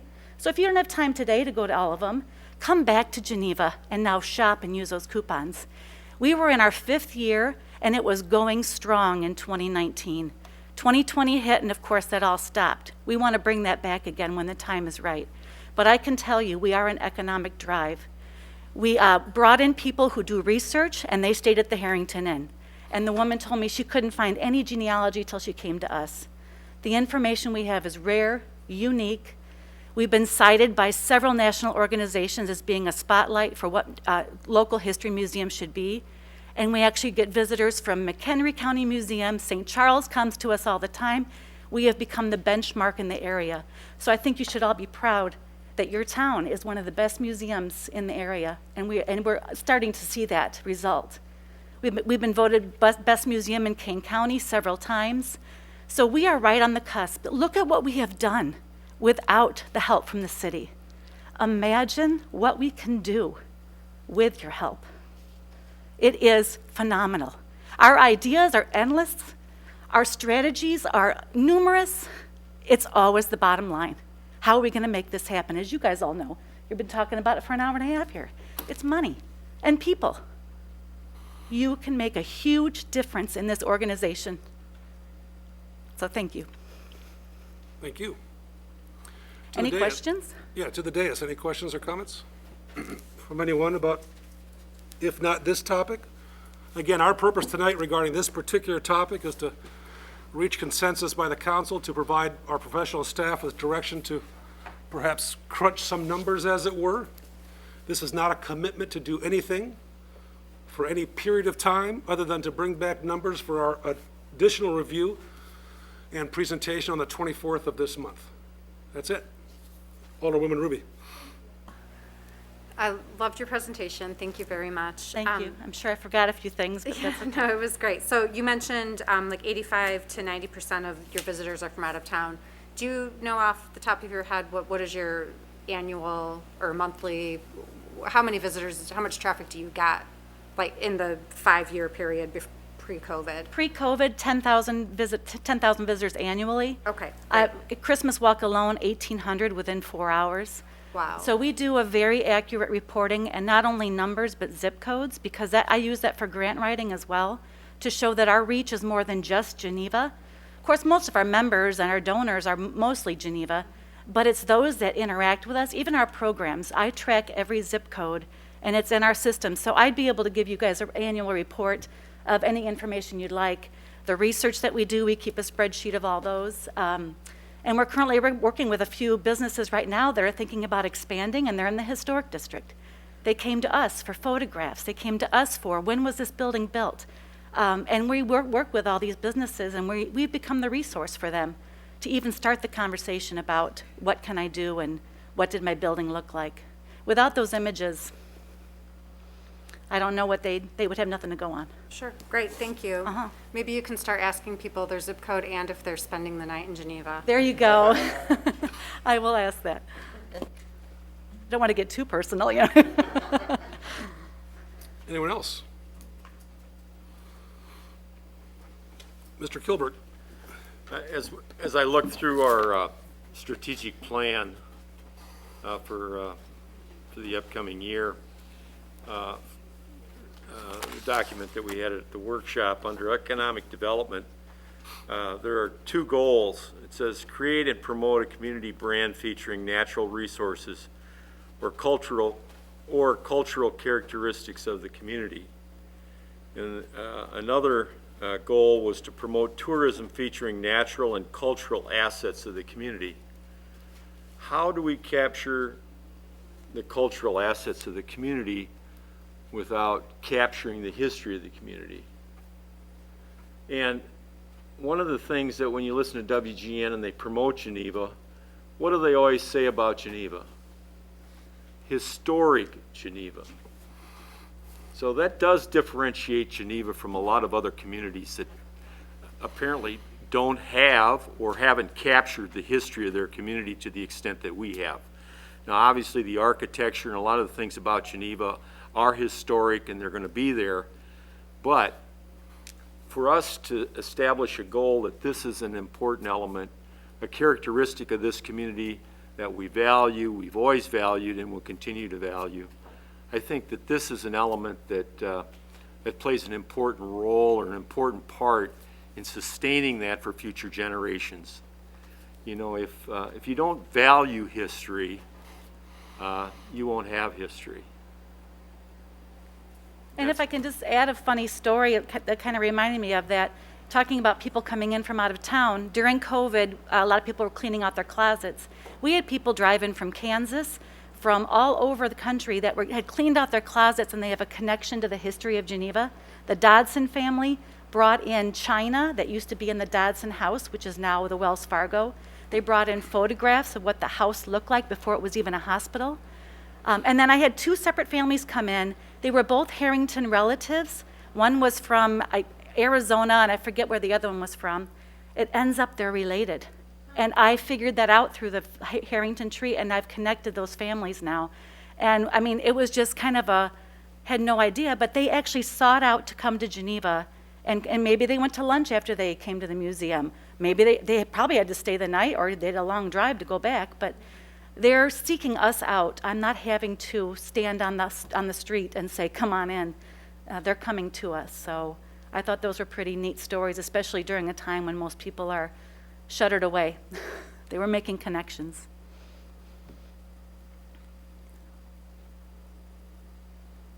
Alderman Kosrog.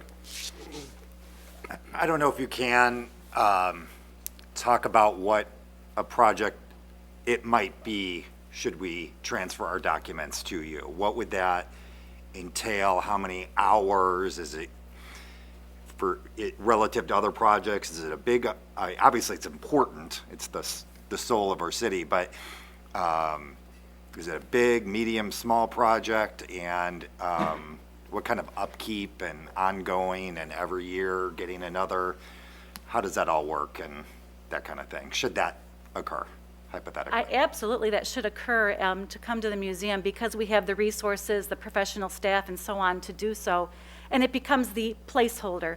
We've also become the placeholder for the Lions Club, the Geneva Women's Club, the Garden Club, because you give it to some secretary as an officer, it goes in their basement, nobody sees it again. So the museum has become a resource for a lot of organizations. Depend on the size of the donation, it would depend on the what it looks like right now and how it's well cared. But we could certainly talk with the museum or with the city and take a look at what you have and be glad to discuss those. But again, archival boxes and the space to do so. So we own our 3-story, if you count the basement, we own that building. For the last 10 years, we've rented out the second floor to renters. And that was a task in its own just to bring in some regular stream of income. Believe me, that was looked down upon by many people who helped us purchase that building. A lot of the community members put money into that building, and here I sold out and rented out the upstairs to renters who had nothing to do with our organization. I had to do it for a while till we got on our feet, and we are in such a better position today. Right now, my tenants are moving out because people are not renting spaces. Look at the empty spaces. People are figuring out how to work from home. I want to recapture that space, talking about this, and I'm on the same subject here, because as we continue to save, we're going to need more room. And we can't add on to the building. We're landlocked. There's no room to go. So considering that, that's another economic need for the museum to take ownership back of our entire building. I could be able to expand the archive storage areas, get it out of the basement, away from the water main that's downstairs, which is not safe anyway, to have all of our thousands of documents and photographs right near a water main, put it back upstairs where it belongs. So when someone comes in to review the city documents or to look at things, they're sitting up looking at the courthouse through a window, and they're able to enjoy, and we're able to save then for much longer and keep things under the same roof. You don't ever want to store things off-site. You really don't. It's not a smart decision. A lot of problems have happened in museums. So again, it's space, it's materials, it's labor. So, but I'd love to take a look at what is in the safe, and we could certainly talk about what the needs would be. We'd be honored, actually, to be a part of that. It would be nice to have the public have some access and some research abilities with it and things like that, too. Absolutely. Well, the reason those documents are not shown anymore, with all due respect, is because, and you may remember this, years ago, we'd say, oh, look at these kids, and then, Oh, yeah. okay, no more of that. Fingerprints everywhere. So, and of course, in addition to the documents, it's all the dead mayors and aldermen that are in there as well. So Yeah. it's kind of awkward, so. And really, the big thing is digitization. I mean, Right. the great thing to do, which we've been working on at a slow pace, but it's expensive. I look for grants to try to help us get everything digitized, so just in case of something goes wrong or something happens, we've at least got the scan. Great, thank you. Sure. Anyone else? I guess in seeking consensus, I mean, can we do a straw poll, or can we see if Well, the recommendation I have written down, Tara, is 20% of the hotel motel tax fund. I mean, I counted 5 of us, I think, that were. Well, here's what I verbally want to said know, that. though, because we're hearing multiple things. What I hear Alderman Swanson say is 20% of the hotel motel, and then, quote, the remainder from the economic development grant. I don't know what supplement to what amount? If we can fund some. Well, 20% of the hotel motel tax is approximately 48, you think? About $50,000. Is that a fair beginning point, starting with 20% of the hotel motel tax, knowing that this is a plug-in number, and then on the 24th of January, we get to see what that impact is and how things are shifted? I'm gonna say no. I mean, I still feel strongly. Okay. I think one way that I was just thinking of looking at it is our tourism board is the Chamber of Commerce. So they get from us, if 20% is 50,000, they get 150,000. So we're gonna give a third of our entire Board of Tourism to the History Museum. Again, all due respect, Ms. Emma, and I want this to grow and I want this to become bigger, but I'm just not ready, and I just don't see the justification to jump in that heavy. I was gonna say, before we work on the consensus here, Sure. I think the document transfer really makes the most sense. It's, number one, it statutorily seems appropriate, without any question at all. We can quantify it. You can tell us what it would cost. We'll pay for it. Again, that was the question about, will there be new documents every single year? So there's ongoing money. There's an ongoing commitment there. I don't know if that qualifies as what your accreditation is looking for, but I think there could be an agreement that you will be our archive for the city, and so that would seem to me like it would become an ongoing revenue source. I know it's probably not free because it comes with work, but you know, I just feel like that's the way to go, and I can't fathom, for me, 1/3 of our tourism money, you know, essentially going to another outside organization. It just seems like a huge step to me to take right now. So so I'm kind of anti-consensus, I guess, here, which is fine. Fair enough, absolutely. I just wanted to speak up and express If that. anyone wishes, I offer that consensus based on what I've heard. We're so. asking, I'm just where's asking the 1/3? 1/3, because it's. Well, they get 60% of our, so if 1/3 is 50, then 3/3 or 60% would be 150, right? Am I making, is that math isn't great? Somewhere around there. The History Museum. 1/5, not 1/3. Not the history, I'm confusing the Chamber of Commerce. Gets 60% of our tourism fund. Right. That's correct. The proposal is to give them 20%, 1/5 of it, 1/5. Yeah. 1/5. which would be, Not 1/3. my comparison was what we would give the History Museum to what we give the Chamber of Commerce. You're Sorry if I wasn't, the Chamber of Commerce provides an essential function to our community. I think, I believe that. And so to just jump in and, again, I believe in the mission. I want to support the museum.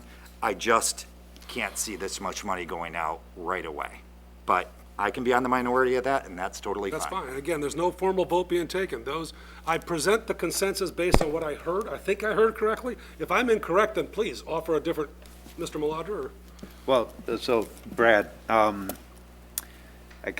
understand what you're saying, but I want to go back to something Alderman Bruno said, because what we're looking right now is to see what the impact of doing something along these lines is. I think that we're better served by seeing what the impact of the larger number is. It's not a commitment yet. But we need to understand what we can, what the ramifications of doing something is. And so it's perhaps easier to see that with a bigger number, and then we can move down as necessary. I've been here since 2010. We haven't found a way to do this yet, so I'm not skeptical. I think that things are a lot different than they were back then. But I am still, I guess I would say, cautiously optimistic at best. And so I want to see what we have to give up to accomplish this. I certainly don't mind the exercise to see what would happen or have any objection to that. I guess I'm looking forward a little bit. Let's say it happens, it's in the budget. Now am I going to have to vote against the budget because I don't agree about this line item? I'd rather start at the point where I feel like it's reasonable, because I'm probably not going to vote down a $4.5 million budget over this one line item. So I guess that's my only response to what you're saying there. But if we can do the exercise, or however we decide to do it, obviously it'll work out. Alderman Mayor? I think that we need to direct staff to get an estimate for the document transfer. And I'm supportive of going with Craig 20% and see what that does. And keep in I could mind be that making a horrible that mistake. 20% could include the document transfer. So just keep in mind the nuances of all this. Right, well, Yeah. it's, Michael's time, It's, the document transfer, All that stuff, yeah. all of that stuff wrapped up into one that, how does that look? And what does it do to the rest of our ability to welcome people to Geneva when they come to visit? And can I just make a comment too about the document transfer? Because we would love to obviously be the holder of those wonderful documents. It also adds more work to the museum and takes up more space. And not that I'm saying we don't want to do more work, but then it's not supporting what we're already doing. It's only supporting adding more work and adding more things to the museum, rather than supporting all that the museum is already doing. That would just be my comment to that. that is why the museum, or any museum for that matter, can charge a fee to such transfer of documents.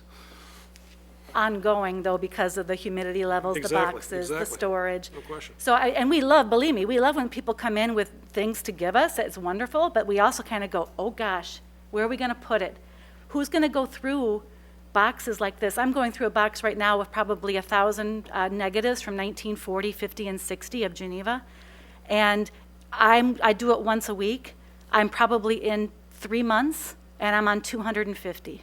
Each photograph has to get put into the database, numbered, stored in a plastic sleeve. I had to order more plastic sleeves. Has to go into a file folder that has to get labeled, goes into a box that gets labeled. Now I got to find the shelf it's going to go on. So I love it, but just so you understand, a donation of objects is costly to the museum also, just so that there's an understanding there and all the different levels. And I'd be happy to show anybody who would like to see how we do that, because we're trying to fix a lot of problems because they were started by volunteers in the beginning, and everyone thought, well, I know what that is. I don't need to write it down. We are very detailed in our documentation now, because my goal is when I'm not there someday, which will happen someday, somebody else can walk in there and they'll know exactly what that document and item is. So we're very detailed.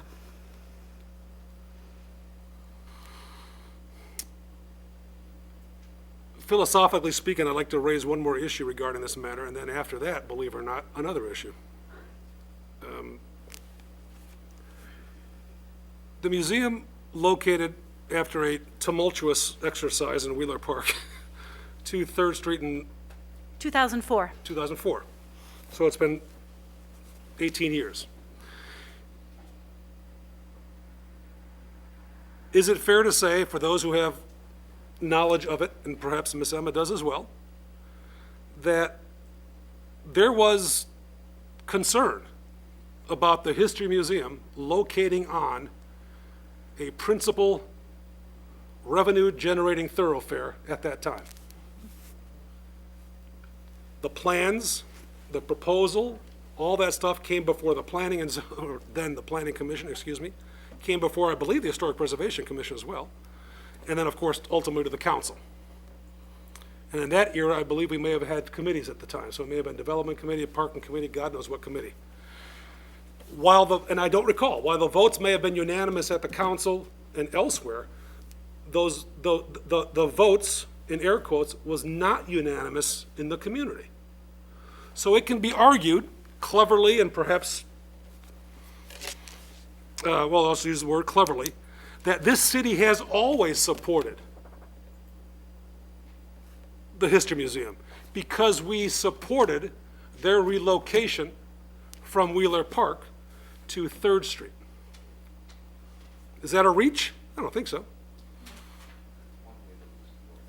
That's one way? Okay. Well, and that's what I'm about to do, Mr. Swanson. Many of the not-for-profits I work with who have facilities, and this is not a question for Ms. Emma tonight by any means, recognize that there's more value in the facility than it is of the programming they provide. And if they could just find a way to monetize that facility, whether it be renting, what have you, the case might be, they could then support the additional program, et cetera. That's obviously been attempted, that's been done, okay, so be it. But I don't want anyone to walk out of the room, nor anyone tuning in who's completely bored out of their minds, to assume that this city, the 22,000 plus people that live here, or once did live here, weren't supportive of the relocation, despite some differences in the community at the time. And I think a lot of us will recall there was some passionate disagreement regarding that museum going at that location. Significant opposition to that. So just for the record.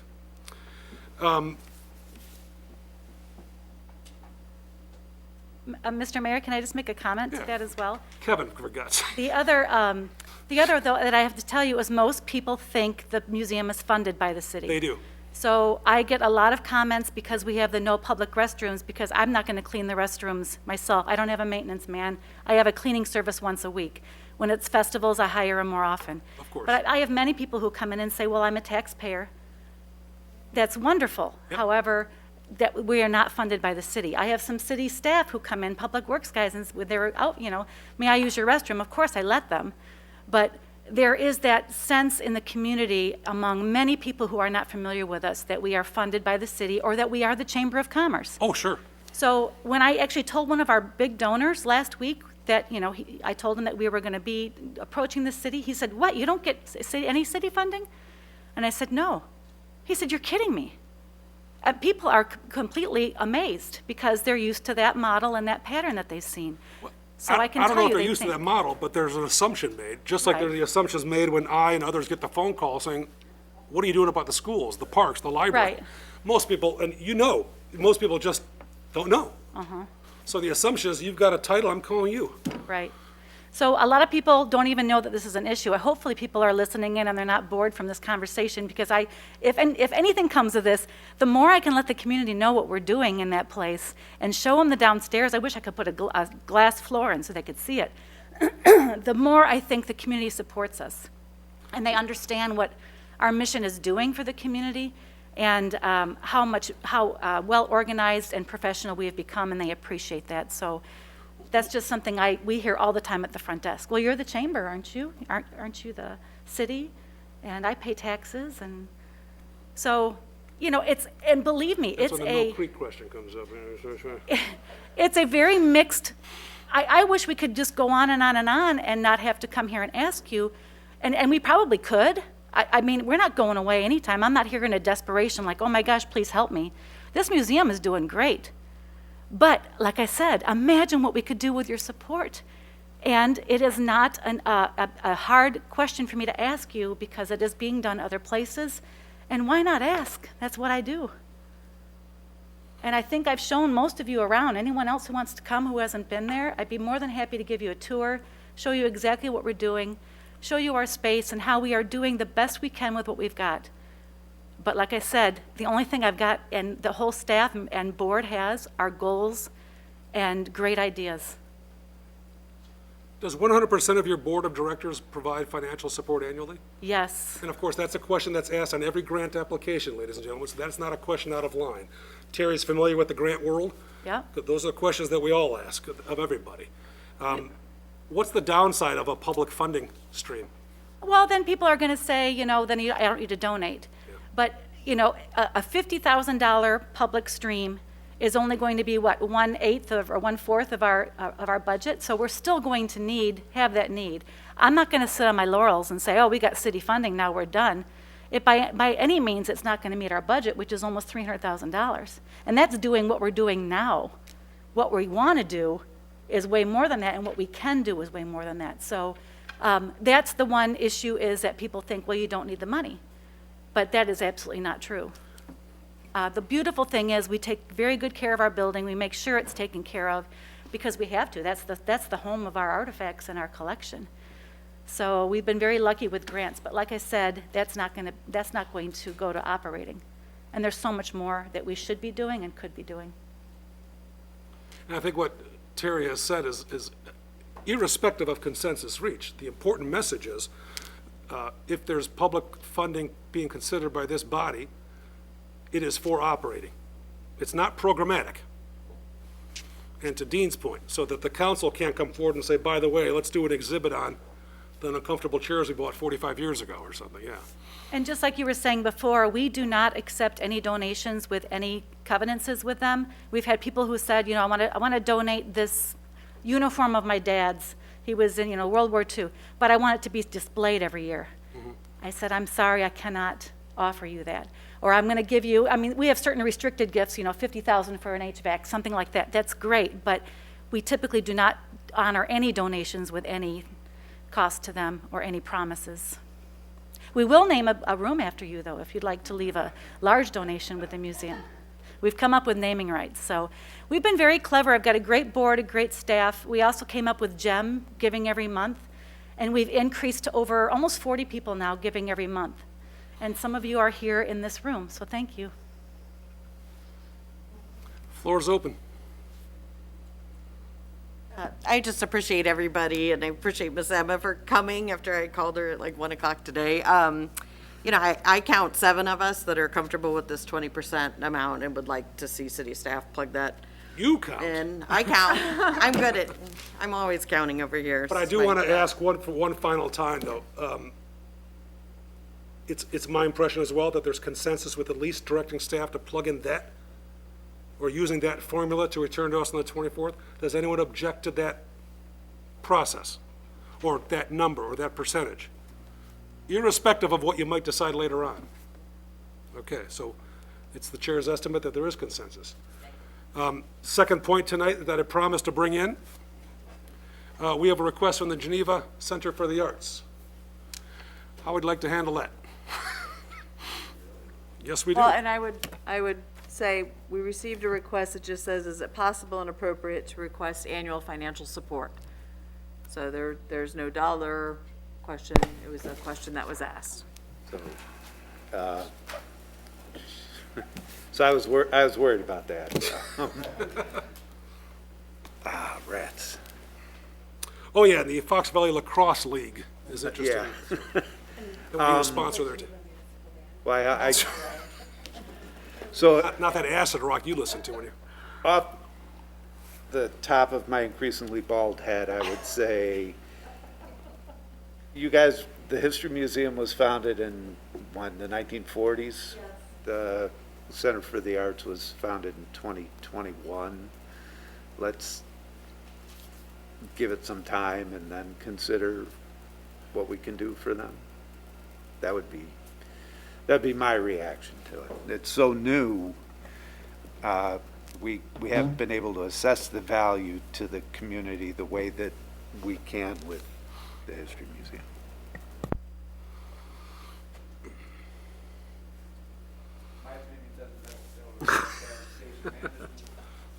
Anyone else? And in fact, the consensus we're trying to achieve tonight from this body is to direct Ms. Dawkins respectfully to respond. That either, yes, we're happy to host you, or not at this time, thank you.